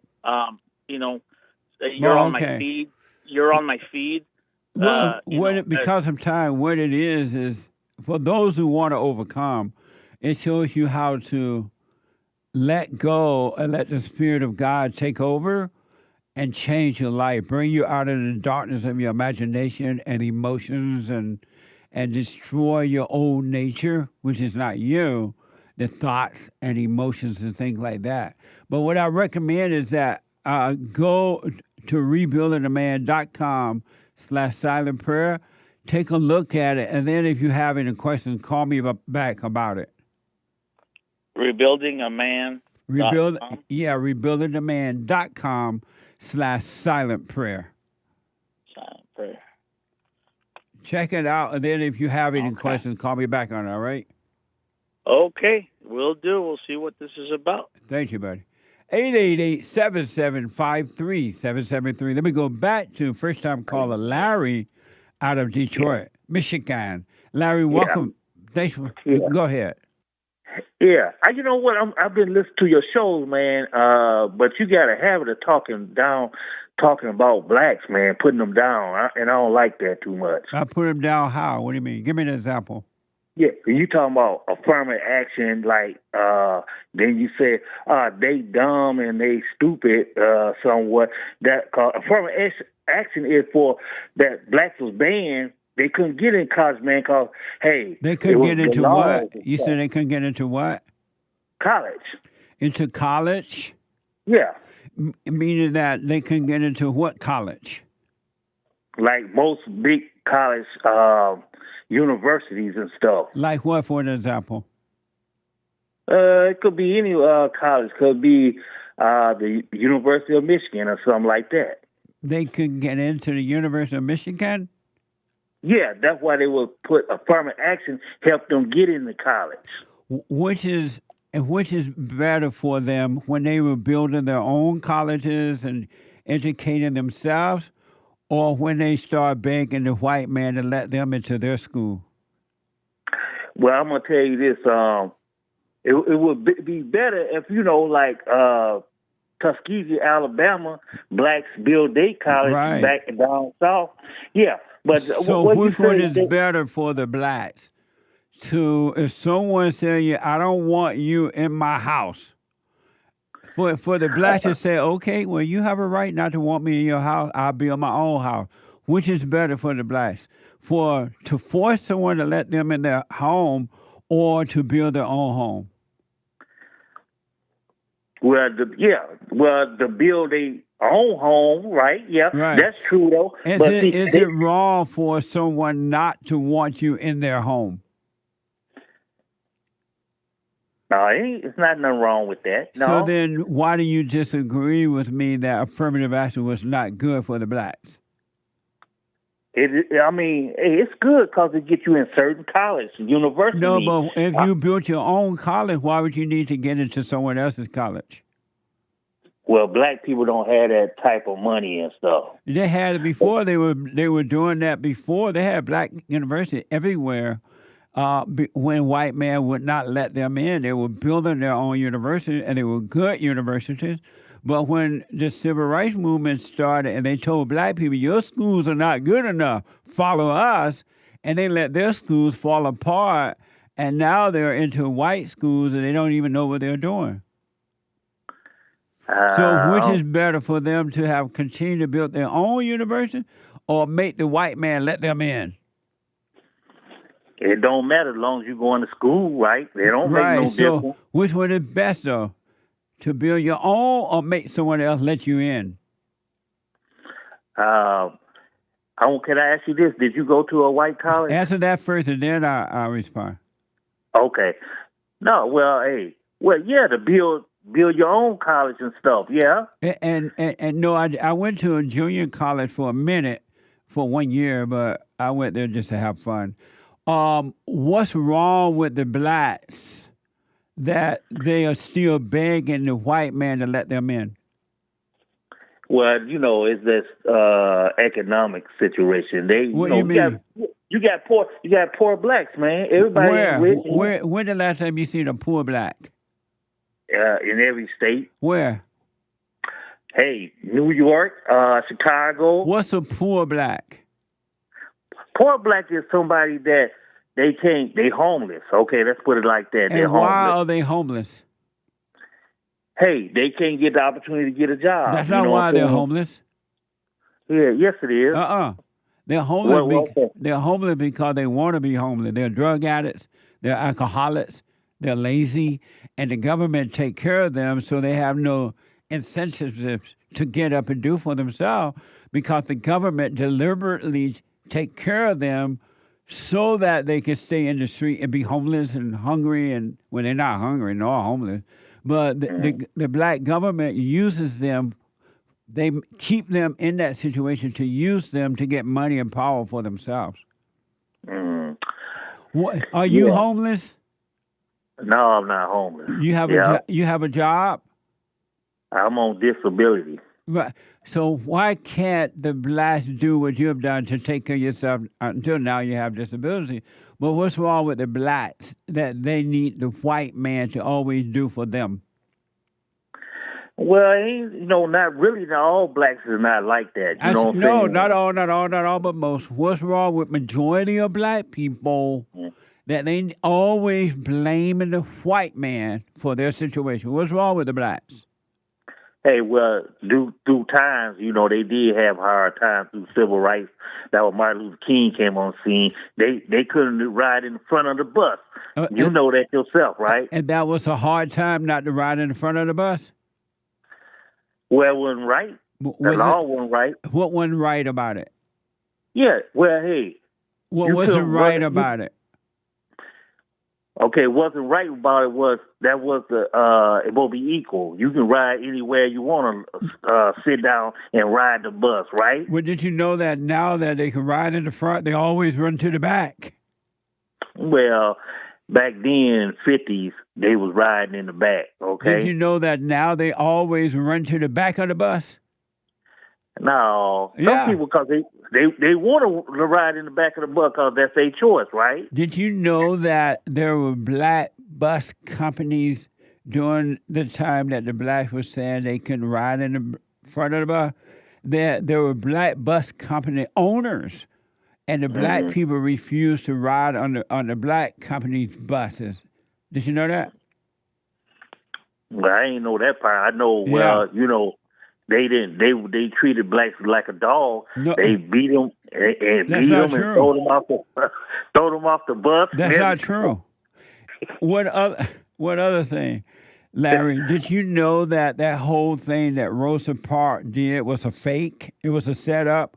It was organized by the NAACP. They found this woman and had her to do that because the NAACP wanted to control the blacks for personal gain. And there was another black woman that they were going to use to do it, pretend like she was so tired, she couldn't sit in the bottom of the bus. Lord have mercy, right? They had another black woman to do it, but just before they got ready to do that, they found out this black woman was pregnant out of wedlock, and they knew black people were not going to fall for that because at the time, black people did not support out of wedlock birth, right? And so they went and found Rosa Parks to do it. It was a setup. It wasn't even real. Mm-hmm. Did you know that? Well, I read about it. Yeah, but and what do you think about? What do you think about that? It wasn't real. Rosa Parks was a fake. Well, they use her for quality purpose. You know what I'm saying? She was a good standing up woman. No, she wasn't. Would a good stand up woman cause all that confusion that she did? What's good about that? What kind of confusion? You say confusion? Yeah, she pretended that the white man wouldn't let her sit in the front of the bus, and she was just so tired, and she would come home one day by herself, and she refused to sit. It was a setup. What's good? Yeah, but, hey, what was good about that? She changed the laws, right? And how have things been since she changed the laws? Been better since she changed the laws. In what way? You sit anywhere you want, front, back, or on top of the bus. And so black people can now sit where they want on the white man's bus, right? Yeah. And what good has that done black people? It did good. It opened up doors. What good? It opened up doors to better opportunities. To do what? And stuff. Better job opportunities and stuff. But prior to that, black people were creating their own jobs. They were working. They were doing just fine. No, yes, they were. I was down there. They were. No, you from the South, right? Yeah, you know. Yeah, I know. That's why I'm telling you the truth about it instead of the lie about it. No, everything was good blacks down the better South. off today, or were they better off before the so-called civil rights movement? They were better off today. They better off today. In what way are they better off? Well, hey, you get college, black college graduates and stuff. Black college, different better jobs, opportunity, and everything. So it's better. And now that the white man let them in, you're saying that the black people were not capable of doing that for themselves, right? What kept black people down was the laws of the land. That's not true. Black people were not kept down until they start listening to Martin Luther King and others. Let me ask, are white people superior to blacks? Nope. And then why do black people act like white people are superior to them? Well, I want to say this. Not all black people think like this about your thinking process. Not all, but most. Why do black people think that white people are superior to them? Why do they act that way? You saying all or some? Why do most black people act and believe that white people are superior to them? Well, I'm gonna tell you this. What my mind thought. This is what I think. Cause they haven't got. They're not educated. They're kind of ignorant. Who are not educated? Some black people, if they think like that. But the black people, they're in government. They are in. They're like police officers. They're in government, Congress people and senators, and they still blame the white man. Why do those people believe that white people are superior to them? You talking about the one police officer? I'm talking about the black Congress females and males, the senators females and males, black, the police females and male, black, city council females. Why do they believe white people are superior to them? You know, they can't believe that. I don't believe that because, hey, what position, look at what kind of job they get. Why would they believe that? But they still blame the white man, even though the white man let them in. They still blame the white man. So why do they believe white people are superior to them? You know what? I don't think so. That's a lie. When you blame other people that they're holding you back, do you believe that they're holding you back because they are superior to you or inferior to you?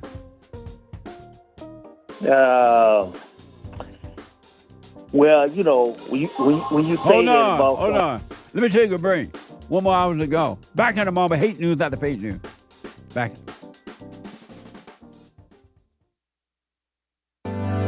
Steve, thank you for calling and thanks for holding. How have you been helped by the show? I'm going to tell you this. I believe you might go down in history as one of the greatest, if not the greatest, black man that ever lived on planet Earth, as far as I'm concerned. I don't know anybody before you that's been that great. You know, freeing the slaves is one thing, but you've been freeing people of their mind, which matters, it should be anyhow, to you more than anything else, because with the mind not being right, there ain't nothing else going to happen right anyway. If you can doubt every thought because you're not your thoughts, if you can doubt every thought, knowing that you're not your thoughts, you don't create them, they're not from God, that they're from the deceiver, the great deceiver, Satan. If you can doubt every thought, you can be free, just like that. At an instant. Bring every thought into captivity. It's so amazing.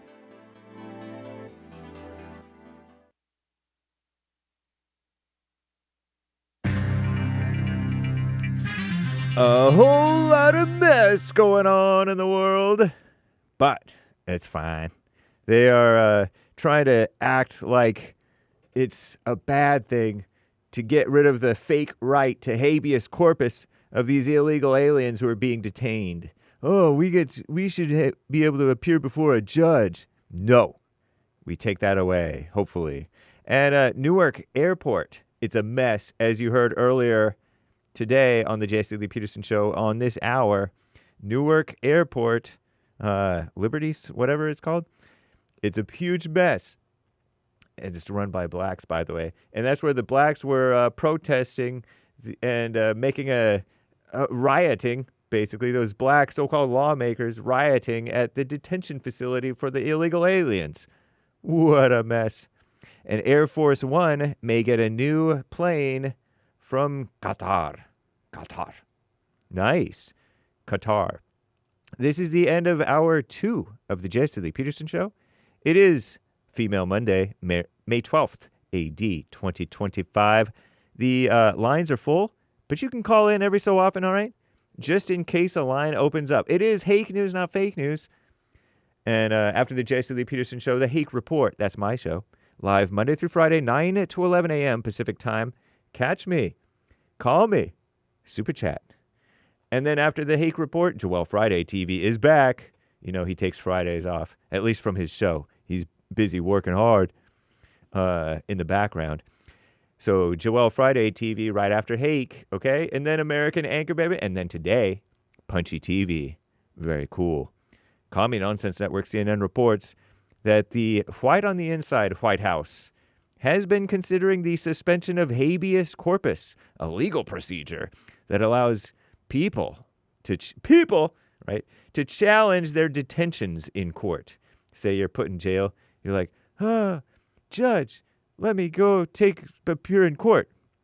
The discussions were confirmed by the Trump aide Stephen Miller, based Stephen Miller. He's probably in my top 10 favorite Jews, by the way, Stephen Miller. He's about my age, plus or minus, maybe a little bit younger. It's in response to the nationwide injunctions of the president's actions on deportations, right? These dumb, evil, liberal, lame-o judges. Don't say dumb, kids, sorry. Which eschew due process protections, like illegal aliens are due this grand due long process. Give me a break. But the Constitution only allows habeas corpus to be suspended when in cases of rebellion or invasion, which we call that, to the public safety may require it. Yes, and it is a national emergency. We have millions and millions and tens of millions, perhaps, of illegal aliens that need to be processed quickly. They are not due a long old due process in court. The Constitution makes it clear that the suspension of habeas corpus to be reserved for actual rebellion or invasion, posing the most dire threats to public safety, and that's what we have. Call me nonsense legal analyst said that. Former federal prosecutor Elie Honig, E-L-I-E, last name Honig, O-H-O-N-I-G. Don't know if that's a man or a woman. Probably would you be using the term loosely if I said either one, honestly. Sounds like a female-minded, satanic person. A liar. Such a move would surely be fought in court. Suspending habeas corpus would essentially allow the administration to detain people without justification. Nice. No, they have plenty of justification. We have an illegal alien problem, and it's been allowed to get out of control. Another equipment outage at Newark Airport forced a ground stop for Newark Liberty International Airport bound flights Sunday morning, yesterday. The glitch, they call it. Followed a 90-second long radar and radio outage May 2nd, over a week ago, at that facility handling flights departing from or arriving at Newark. Similar incident April 28th, a week before that. No crashes occurred, but 5 FAA employees ended up taking 45 days of, get this, trauma leave. Trauma leave. Shout out. Such events have caused thousands of delays and flight cancellations over the last 2 weeks. Summer travel season hasn't even started yet. So watch out, flyers. I'm James Hake. Now back to JLP. Hour 3.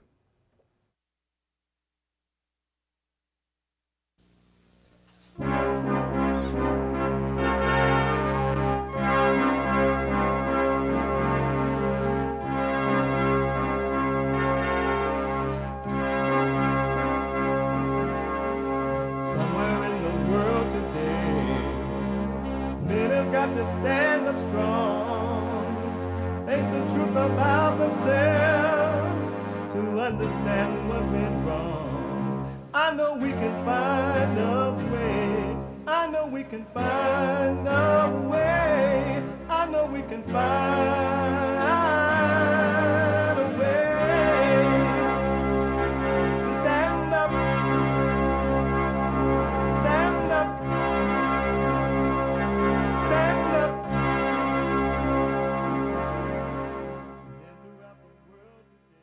Uniting the races with truth instead of dividing them with lies. We're also rebuilding the family by rebuilding the man. I'm Jesse Lee Peterson. Welcome to the third hour of the show today. You can get involved by calling 888-7753, 773-888. 77 Jesse. And my brand new biblical question: what should happen? What would happen if you came out of your movie? What would happen if you came out of your movie? What would happen? You can listen to the show if you're running around and you don't have time to just sit and watch it. You can podcast, but you can be listening anywhere in the world, because we are heard around the world by everybody and they mama. You can be listening on your iPhone or iPad by calling the listen line at 605-615-4131. 605-615-4131. And to donate and have your comments read out loud, go to Buy Me a Coffee. BuyMeACoffee.com/JLP Talk or Bond JLP Cash App. Bond JLP Cash App. All right? It's Monday. We take all calls. But Monday, we take the ladies' calls as they come in, because Monday is Female Monday. All my life, I had to fight.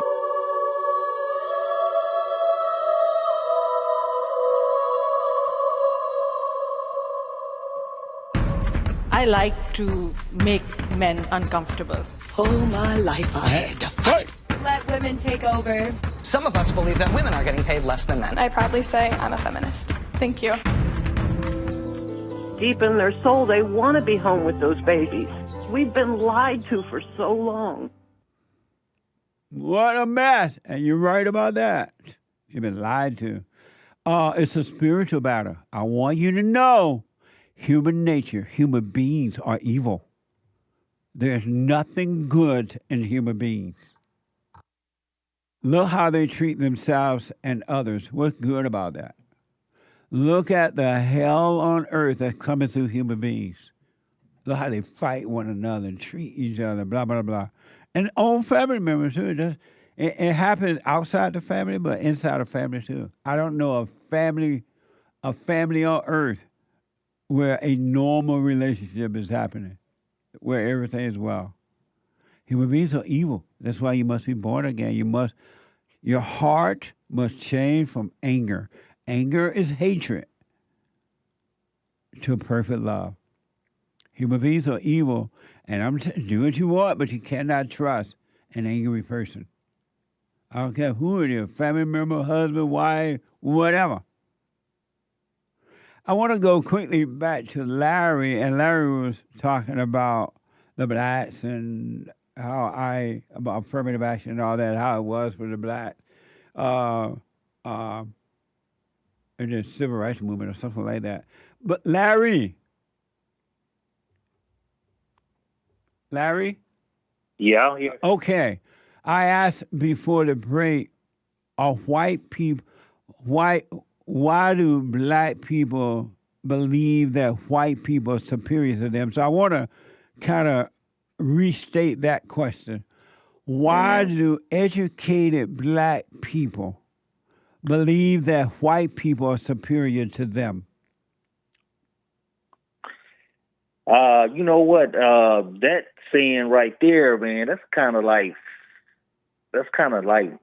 nonsense saying, because they don't feel whites are superior to them, because hey, they in a position what they got, and they liking what position they got. They got what they want. Why would they feel like that? So why are they still complaining about the white man, even though they've been educated in the white man's school? The white man let them into their white businesses, including the government and everything, and they still cry racism. If they didn't think white people were superior to them, why would they still be crying racism? No, I haven't heard no people in no position cry racism. You ever heard of Maxine Waters cry racism? Say that again? You ever heard Maxine Waters cry racism? Maxine, you know what? That's a beautiful sister. Have you ever heard Maxine Waters cry racism?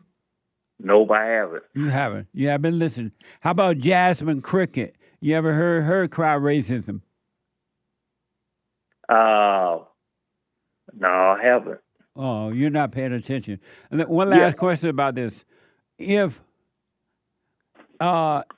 human beings then believe that other human beings are superior to them, would they ever blame them for their situations?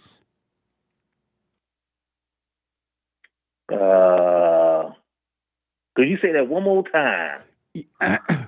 When black people call white people racist and they blame white people for their situation, is that a sign that they believe white people are superior to them?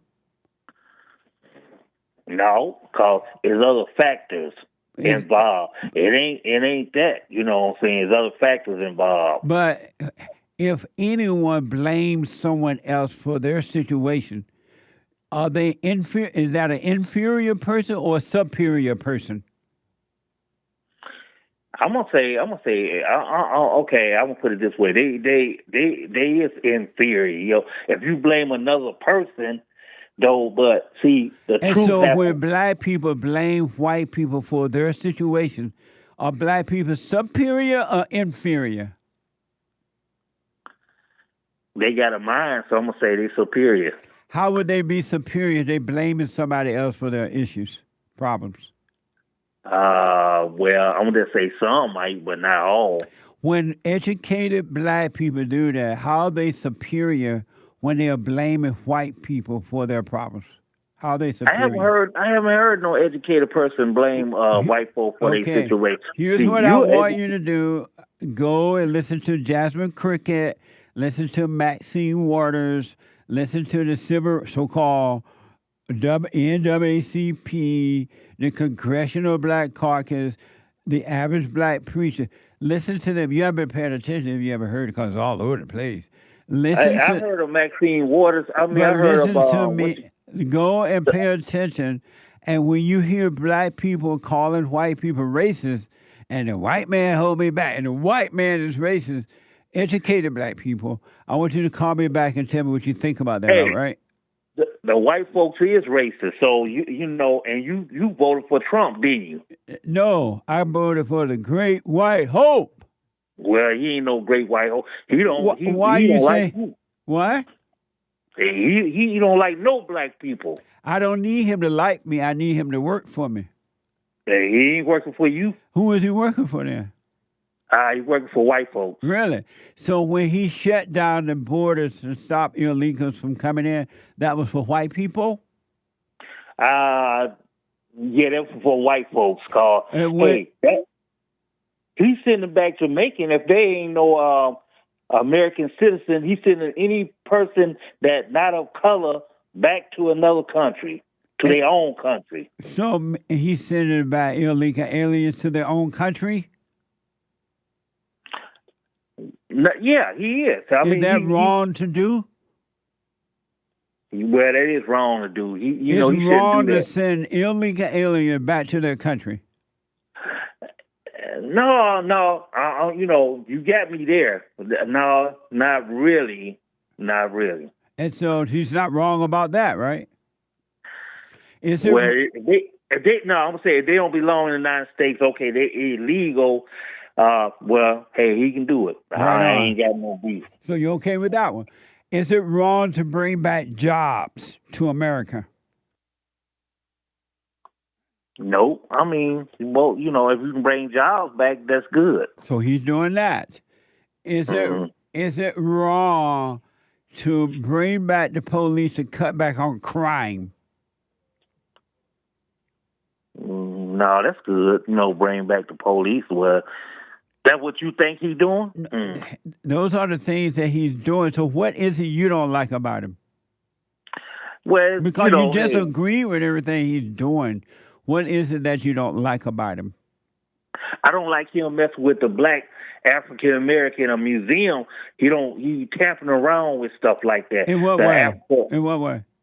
He trying to take artifacts, messing with different artifacts in the What's museum. An apple pat?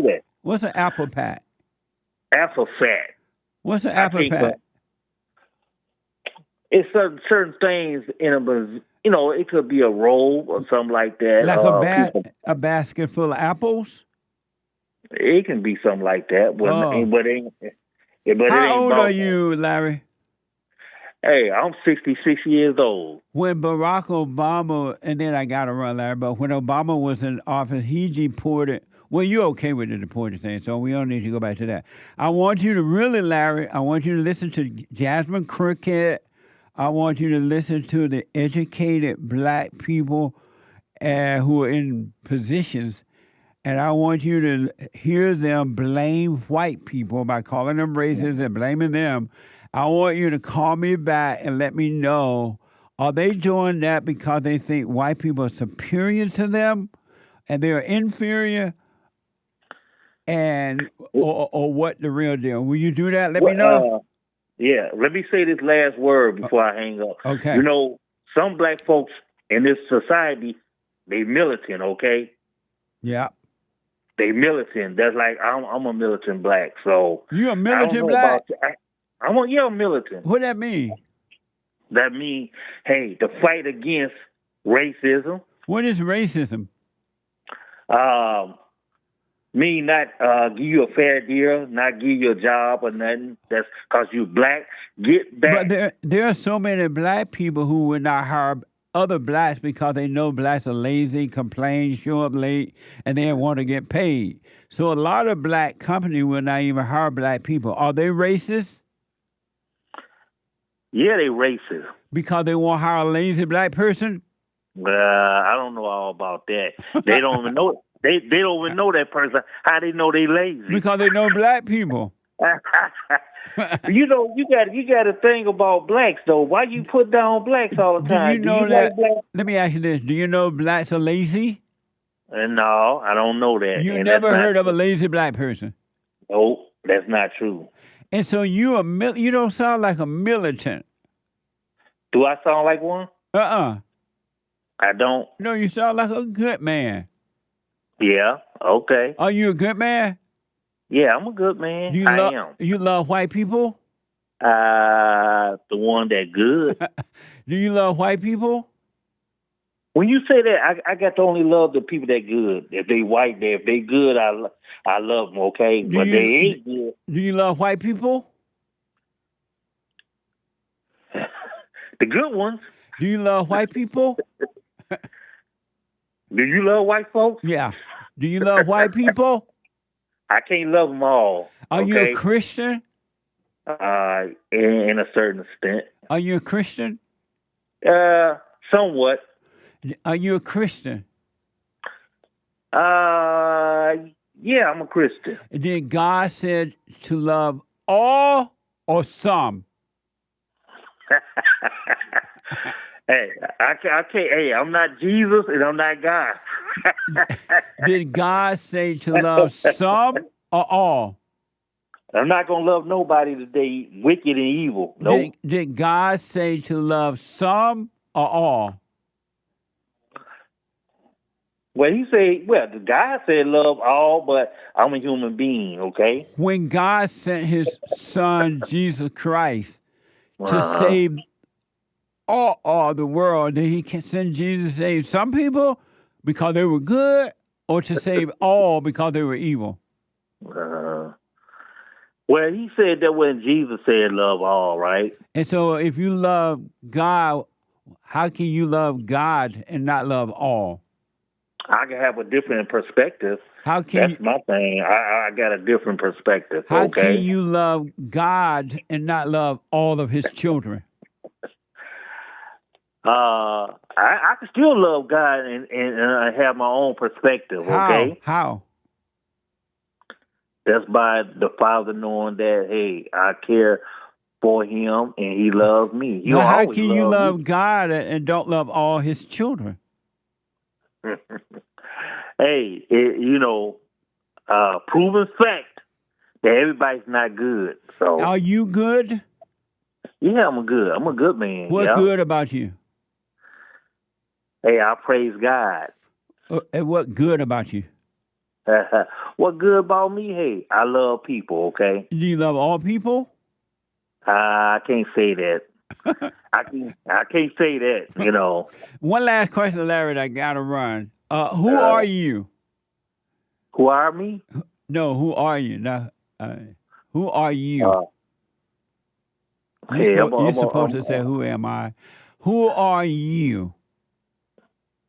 I'm a black man in America. That's your color, and that's where you live. But who are you?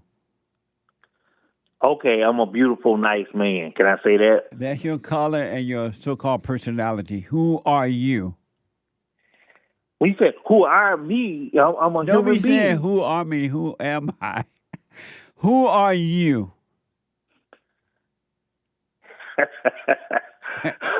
Hey, I'm a man that's living. That's all I can say, okay? You what? I'm a man that's living. I'm living life. And who are you? Who are me? Okay. Don't keep saying, who are me? Who am I? Who are you? Who am I? Okay. When you say that, I'm a man of confidence. I'm a man of confidence, okay? I'm going to leave it at that, okay? And who are you? You told me about your feelings. You feel what you call confidence. You're a male, and your emotions is that of confidence. But who are you?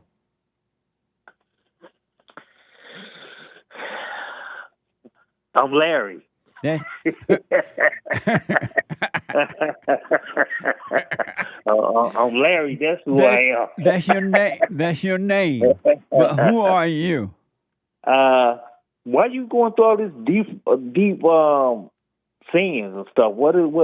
Can I ask you who are you or whatever? Who are you, Larry?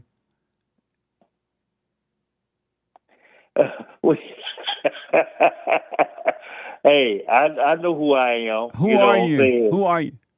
It'd be 1,000 words if I go through that. Okay. Give me one.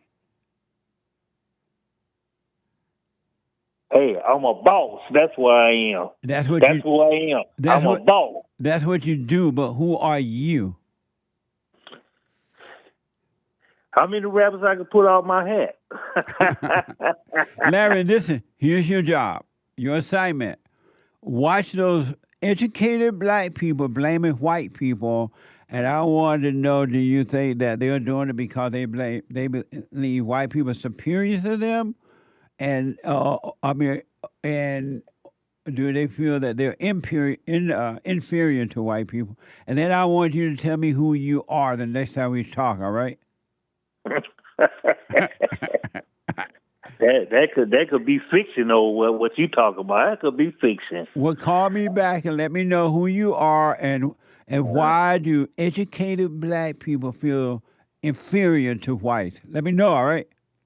Yeah, okay. Thank you, Larry.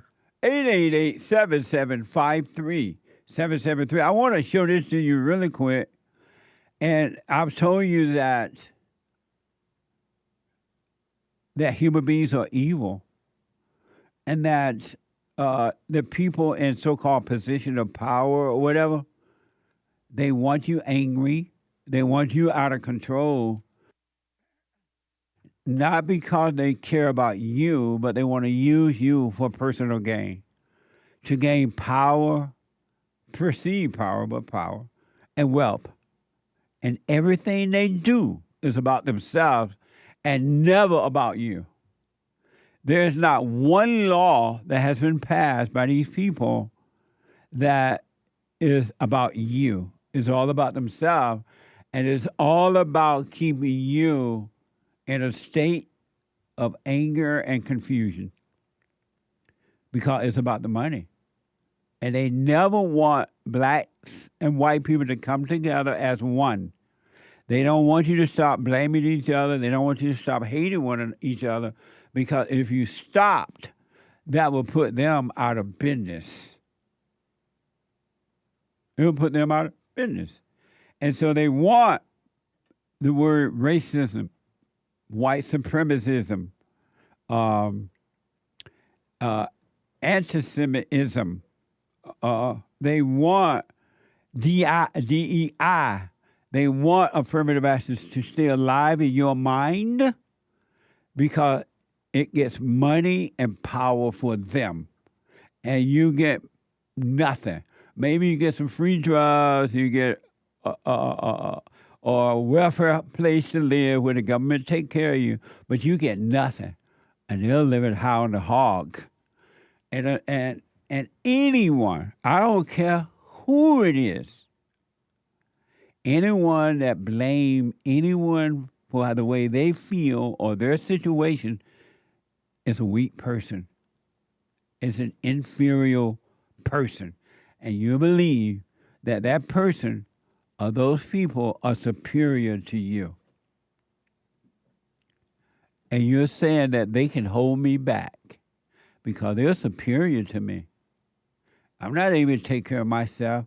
I'm not able to be on my own or get my own job or feed myself. These people are holding me back. They own the banks. They own this and they own that. And they're holding me back and I can't make, you're inferior. And you're saying that another person is superior to you. That's why you're complaining. People who are superior never complain about another person because they know that no one can hold them back.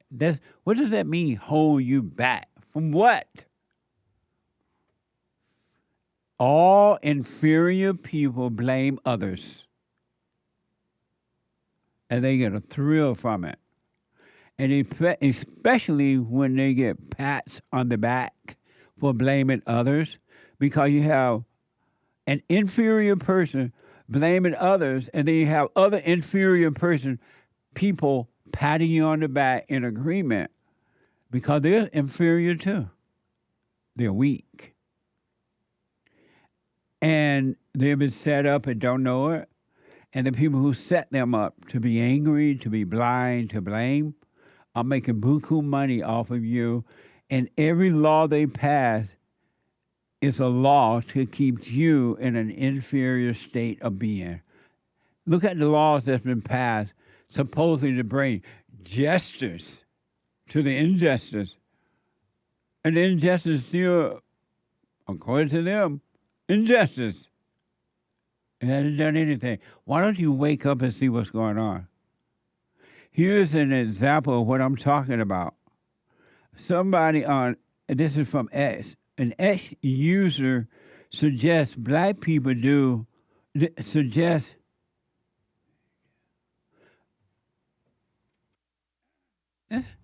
me see. A user on X suggests black people do if what? Oh, it left out the what? Oh, that's why. Let me see.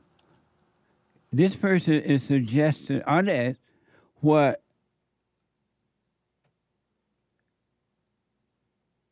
here's someone on X who is suggesting what black people should do with white supremacists.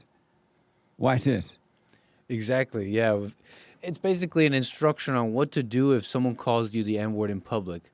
And this person calls out white supremacists doing this. So Mike Baggs here on Twitter, X, says, if a white supremacist calls you the N-word in public, do the following. Record it, file a police report, report it to the Department of Justice, and notify your local NAACP.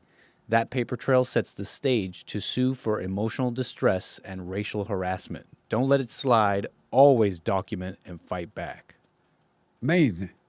So what this guy is telling you, black people, stay in your state of anger, be inferior, and blame white people. And if white people don't do what you say, because now white people are starting to speak up, if you notice that. And they'll say, I'm not racist. I don't care what you say. I don't care what you think. And look like white people are about to, because they know if you destroy that word racism by not, or the N-word, by not giving into it, these black people are going to be out of a job. How are they going to make their money if they can't use you, right? And so this guy is making a suggestion to keep it going. He's telling you to sue white people, they use a word. He is telling you to stay angry so you can be blind so people like him can use you. And then they're telling white people, stay on the run. Keep running from the N-word. Keep running from the racist word. So we can keep you divided, because now, not all, but a lot of white people are going to be afraid of being sued. They're going to be, the NAACP is about the NAACP and nobody else but the NAACP. They want you down and out. This is evil. They don't want peace in America. Evil people do not want peace. And anyone that has anger is evil. Anger is evil. They covered up the word evil and call it anger, but it's the same spirit. It's the same motivation. An angry person cannot be trusted. And anyone that's telling you to do this kind of stuff is evil. And you're evil for falling for it. We are supposed to love one another, not that emotional love, but a dispassionate love. Emotional love is mama love. That's not real love. That's anger. That's hatred. And they don't want you to have peace with one another. They want the racists fighting. That's why they come up with all kinds of stuff, DEI and all that, and it's for money for them. Think of all the money that these people are getting to run DEI, to tell white businesses how to run their country. I mean, their companies and their country, to be honest. I would suggest that you wake up and stop hating. Do what you want. Live in your misery, but you can be free. These black people don't care about you at all. You think it's about my money. You think Jasmine Cricket give 1 cent about you? Jasmine Cricket is learning how to make money by keeping you angry, by blaming the white man. That's all she ever talk about. She don't tell you, hey, you can be free. I became a whatever she is because I worked hard. She didn't, but I worked hard. I did this, I did. No one controlling me. She doesn't tell you how. Have you noticed angry people do not tell you how to overcome the situation? I'm telling you, all people, especially adults, but all, drop your anger so you can be free. Anger is evil, and it blinds you, and you can't see that your own color is trying to hold you back. Your own mama will hold you back. Your own mama will build an arm against you when you forgive her because she's evil and she doesn't want to admit, my child is right. I turn them away from their father. I impose my will on them. Do what you want. But I recommend you work on you and become free, men and women, or man or woman. You don't have to live enslaved. 888-7753-773. Quick break. Treasure Chest is now open on DELLA. Amazing. We have a counseling service, and I have to admit, thanks to God, it is the best counseling service on this side of heaven. I counsel with men and women, families, and individuals around the world. Most people are unhappy, they're miserable, they have rough lives, they're depressed, suicidal, young and old, of all races. I understand, I know why, and I do understand it. Because exactly what's happening in me is happening with everybody outside of me, inside of them. And I've noticed that with those who really, really, really want to understand, they overcome it just like that, out of one counseling session. If you need counseling, you can go to rebuildingaman.com or call 800-411-2663. 800-411-BOND. Best counseling service on this side of heaven.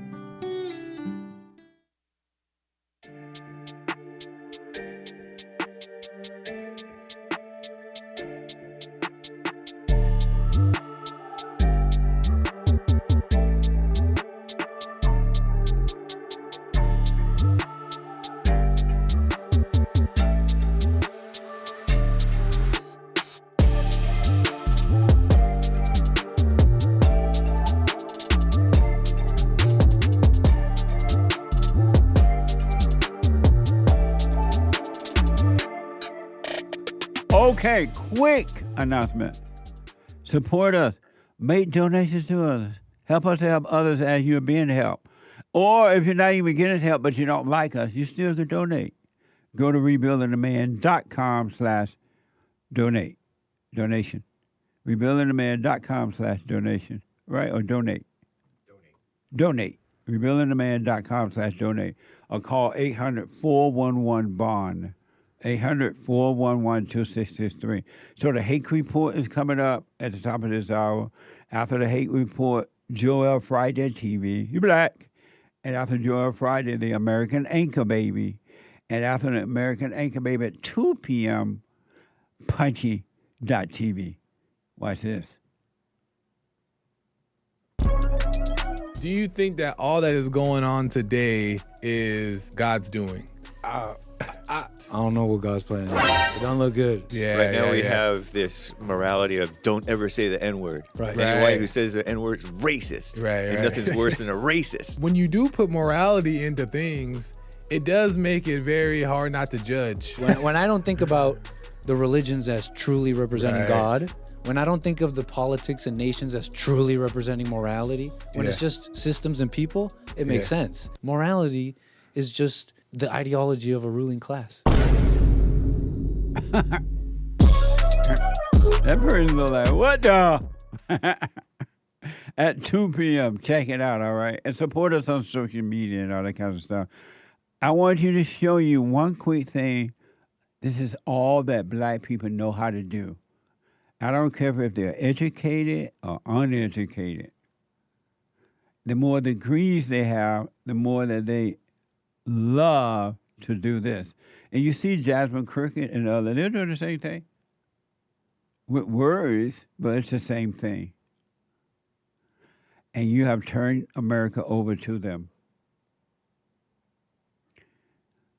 Here is what blacks do well. 2 black women allegedly brawled at a golden corral in Greensburg, North Carolina yesterday. Watch this from X.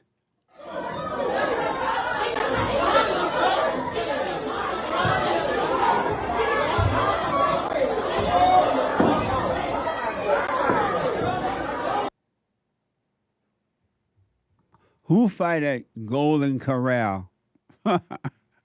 Who? Who? Who?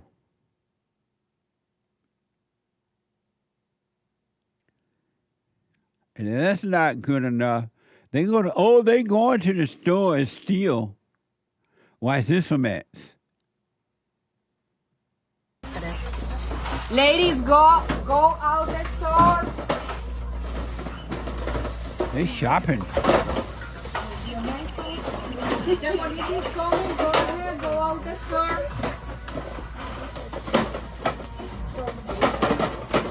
Go out the store. Go Smile. Smile.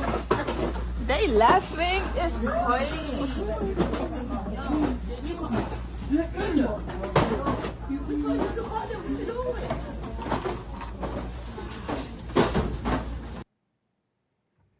They stealing, according to the report. And you want them running your country. This look like inferiority or superiority? What does it look like to you? And you turn your country over to them.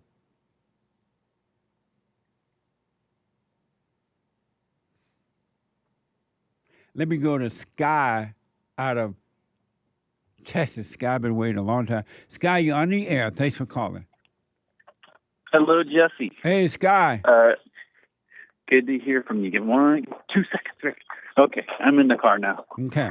Okay, I had a quick question. I had a couple questions, but as I was thinking about Larry's call, being able to love people start to take credit for the good they do, or they give people responsibility for the evil they do.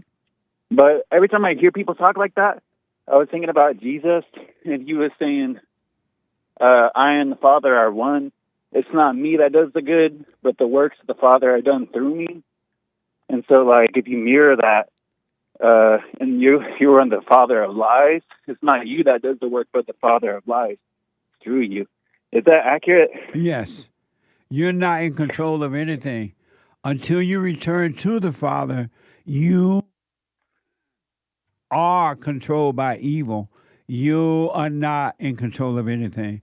And until you return to the Father, until a person returns to the Father, he or she are controlled by evil. That's why they do horrible things to one another. They don't realize that they are being controlled by evil. And evil, anyone that is emotional, good or bad, anyone that live and believe in thoughts, good or bad, are believing in evil spirits, and they are being controlled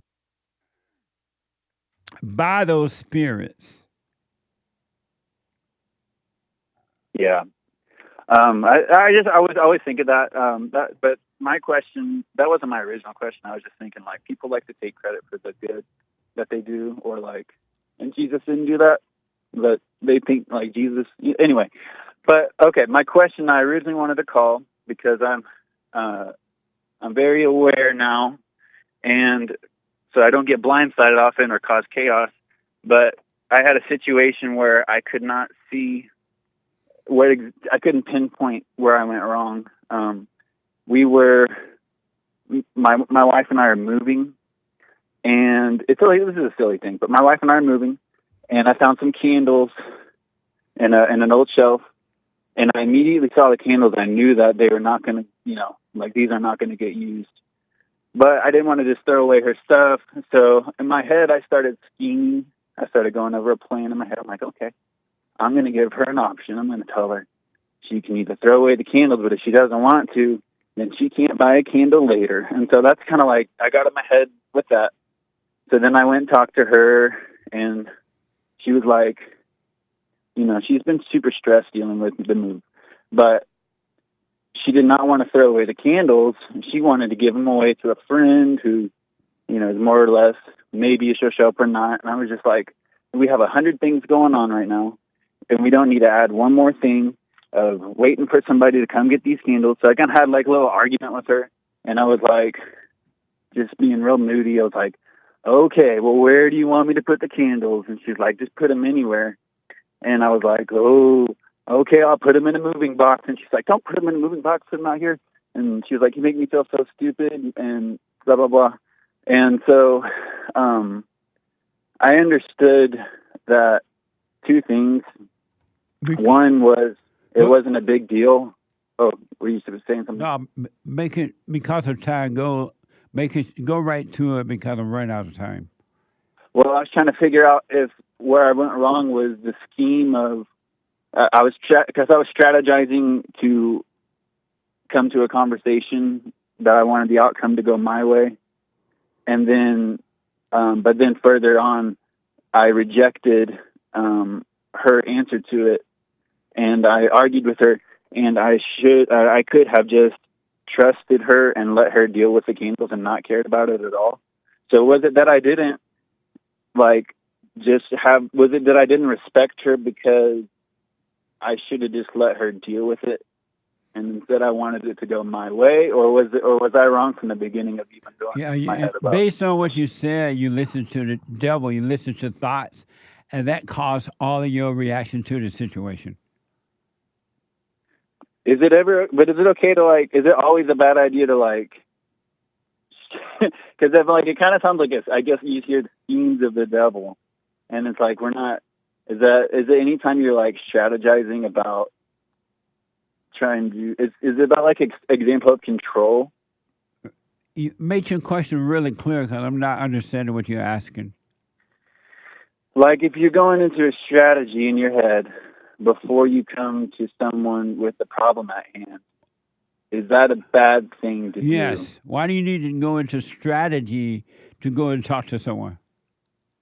Because I already knew that she was going to have trouble with getting rid of the candles. But then so I had to But what does that have to do with you, though? I wanted the candles to go in the trash. But why did you need to strategize for that? Why not go right to it and say, hey, I'm going to throw these away? Why not just do that? Why do you listen to thoughts, and the thought telling you, oh, well, she's going to do this, so knowing that she's going to act this way, you better act this way. And so you listen to evil, and it had nothing to do with her. It was all in you.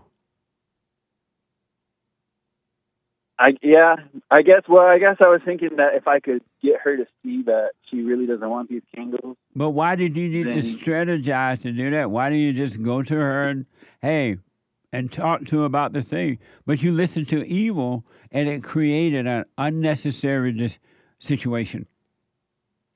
Because I knew that there was going to be a problem before I. But you didn't know that. You didn't know that. You didn't have a way to see it.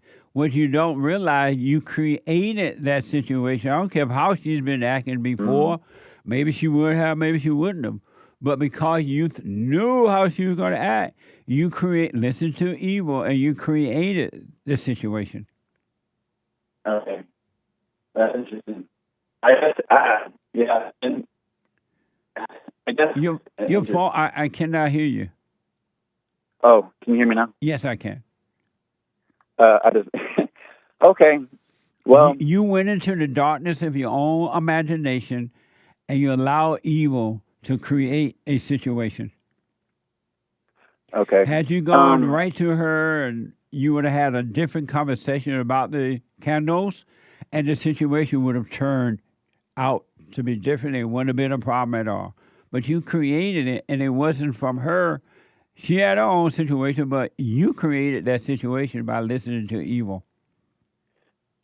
Whenever Eva told you, I know how she's going to act. I know this, so do it this way, say it this way, and do it. And you created a situation. And you Is can't, that an example? you can't blame her for the way you acted.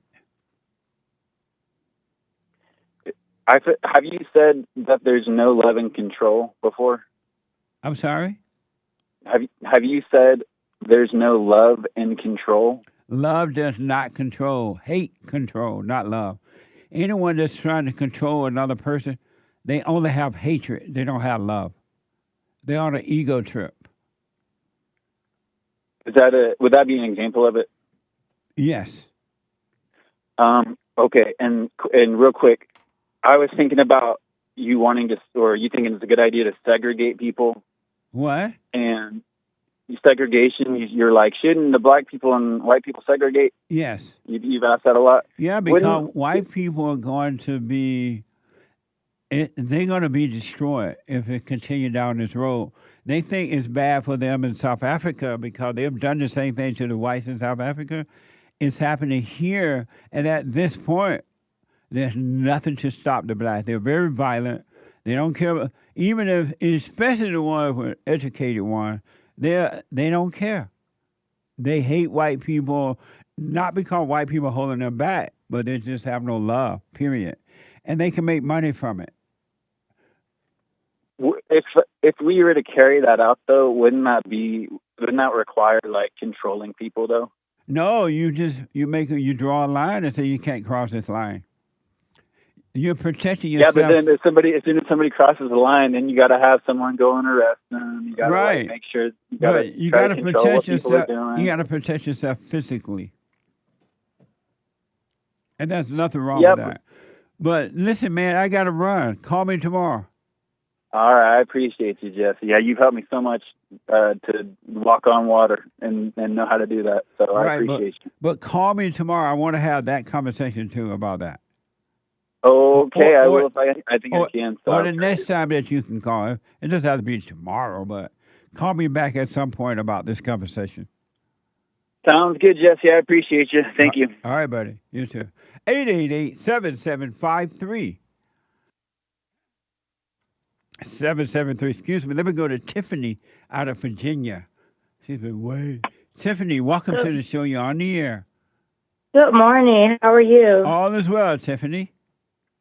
Good. Can you hear me clearly? No, I hear you loudly.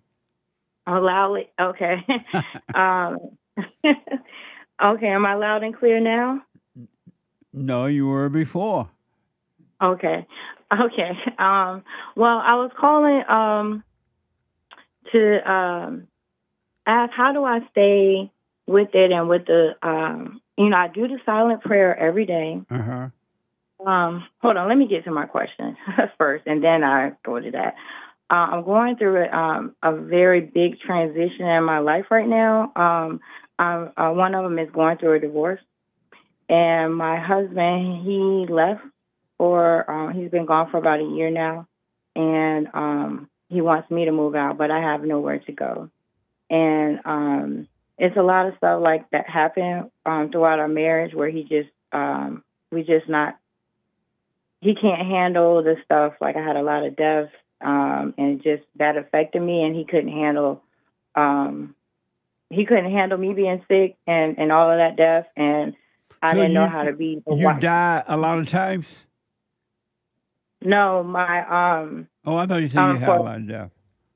Oh yeah, no. Well, I mean, I lost a lot of people, and at the time, listen to you, and I've grown since then. But at that time, it really affected me mentally and everything. I lost about 13 people. 2 of them, my sister, my son, like a year apart. I mean, it's like 13 people back to back to back. So it was a lot. So I'm not trying to sound like a victim or anything, but I'm just saying like how serious it was for me. And it just ruined our marriage because he didn't know how to be there for me. So my question is, how do I not think about anything and be okay with this divorce? By letting the thoughts about when the thoughts come to tempt you, thoughts are temptation, right? And you resist temptation by resisting the thoughts. And so when the thoughts come, oh, he's breaking up with you, he doesn't want to be, let that pass and move on with your life. Find yourself a job. It's not about well, that's why because of time, I know you have it's just so complicated because of all the things that had happened that affected my body. And so I had to I had a really, really good job, and I had to stop working for health issues because of all the traumatic stuff that I experienced through that. It was, my doctor was telling me that I have to take a lot of time off to recover from all of this stuff. So I don't even have any income, and he doesn't care. He doesn't care that, I have health issues right now. Do you have children? Yes. You and your husband have kids together? Yes, sir. How old are they? 6. And I have a stepson who is 13. So the stepson, that's his child? Yes. Oh, okay. So your husband want you to move out of the house? Yes. And he's already moved out? He's been staying with his mother, and he said he wants his house back. And because he stayed with his mother, I can find some place to stay, but I don't have any family or anything. And when does he want you to move out? Yesterday. He wants me to move out like a long time ago. Oh, and so is he bugging you every day about moving? Yes, he comes, and he's unpredictable. Sometimes he seems like, okay, we're getting divorced and we can be cordial, and then sometimes he's just rude, like he'll just come into the house anytime he feels like it, and I don't mind. But it's just he doesn't. He wants me to move, and yeah. And you don't have anywhere to go? No. Is it his house or your house, or both of you guys' house together? It's our house together. We were together when about 2 years when we bought the house, but we weren't married at the time. So your name is on the house? No. Oh, why you didn't put your name on the house? Oh, you weren't married? We weren't married at the time. Okay. Yeah. But we were together. Because of time and because I don't hear his side of the story, I want you to do this. Stop being angry. Stop arguing with him. Do the silent prayer and let all thoughts go about the situation. Have a way to see how things will turn out, but drop the anger. Don't argue anymore. When he comes over, don't argue with him or anything. And you start working on that, and you'll see your way out of the situation. Okay. Is it I heard on the counseling is I guess I'll call it the counseling because I think I want more. Oh, okay, yeah, do that. That way we can get into it. But you can counsel by phone or Skype or walk in. So go to rebuildingtheman.com or call 800-411-BOND. We have amazing counseling service. All right. Okay, all right, and that would be great because that would be great. I'm gonna call them. Okay, thank you. You're welcome. All right, have a good day. All right, bye. Bye-bye. What a mess. All evil is evil. Human beings are evil, and they treat each other that way because they're evil. But you can be free. Super chat. Super. Nice. Super chats. Anthony on Cash App. That's Bond JLP on Cash App. JLP made the atheist guy look dumb as a primate. E-O-O. Check out the FallenSnake.tv this past Friday episode. It was amazing. I had an interesting discussion with an atheist. Nice. And Orlando. Oh, yes, there's another one. Oh, I said that one already. Thank you. He's counting the stabs. Oh, yeah. Aaron G., everything in the world. The assignment is to count how many stabs you have this whole week. Okay, thank you. Nice. Aaron G., everything in the world seems to indicate that letting go of the world is equivalent to death. It is, but it's the death of the not you, the ego, the false self. Amazing. Thank you. Neri, with a cool sunglasses sticker. Thank you, sir. Thank you. Very cool. And also on YouTube, Orlando says, that's it. I don't have enough money to list them all. With I know. Multiple super chats. I'm telling you, man. What the? Thank you. Stay with it, though. Keep watching. Amazing. And Pans gave a subscription to Jesse Lee Peterson on Rumble. Very nice. Thank you. You got sir. a Rumble. Johnny Dangerously raided your Pilled stream with 38 people.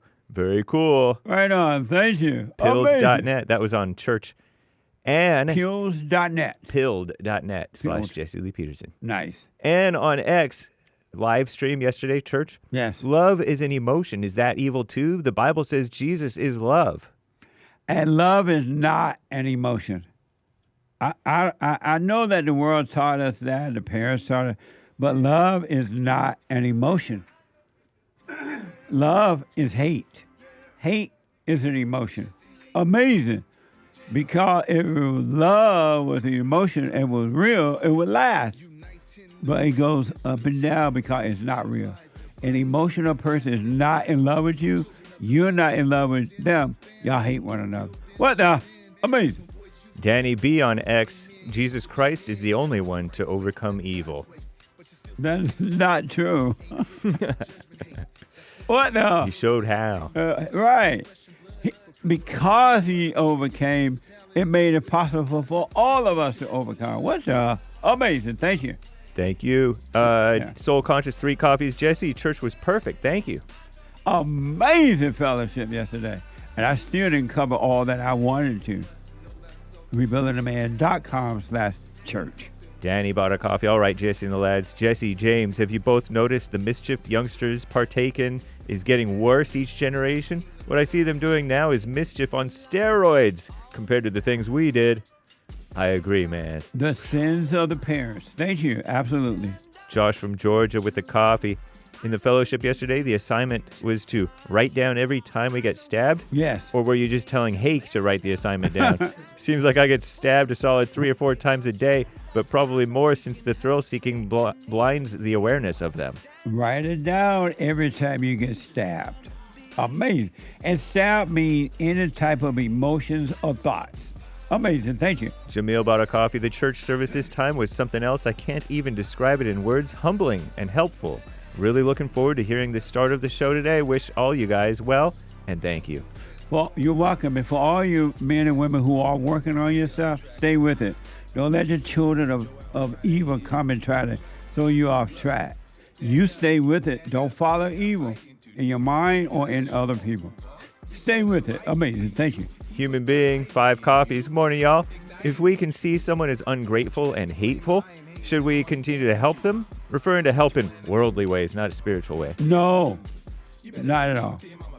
Also, amazing church yesterday. Wow.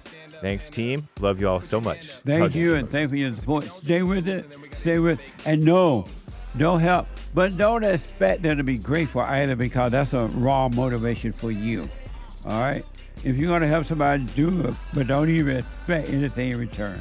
Amazing. Thank you. Anthony on Cash App. Morning Monday, female Monday, that is, JLP. Thank you. Monday is always female Monday.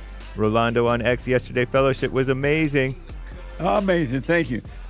We'll have to read the rest of these later, guys. Thank you all. Della. Jesse. My friend Della out of Virginia. Real fast, Della. Jesse, I want to come out to California next May for Mother's Day with my sister, and we'll come to the Women's Forum. I'm so excited. I cannot wait. I can't either. I'm saving every penny between now and then. I'll see you next May. Right on, Della. Amazing. Thank you. All right, bye-bye. Bye. I'm out of time. It's over for today. The show is The Hate coming up now, then Joy Friday, then the American Anchor Baby, and then Pacha TV. Thank you for your super chat. We'll finish those the first thing tomorrow, first show, if the Lord is willing and the creek are right. Get on that path, oh, bye.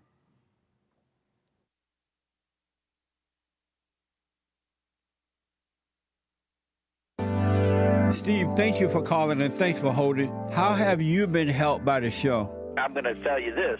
I believe you might go down in history as one of the greatest, if not the greatest, black man that ever lived on planet Earth, as far as I'm concerned. I don't know anybody before you that's been that great. You know, freeing the slaves is one thing, but you've been freeing people of their mind, which matters, it should be anyhow, to you more than anything else, because with the mind not being right, there ain't nothing else going to happen right anyway. If you can doubt every thought because you're not your thoughts, if you can doubt every thought, knowing that you're not your thoughts, you don't create them, they're not from God, that they're from the deceiver, the great deceiver, Satan. If you can doubt every thought, you can be free just like that. At an instant. Bring every thought into captivity. It's so amazing.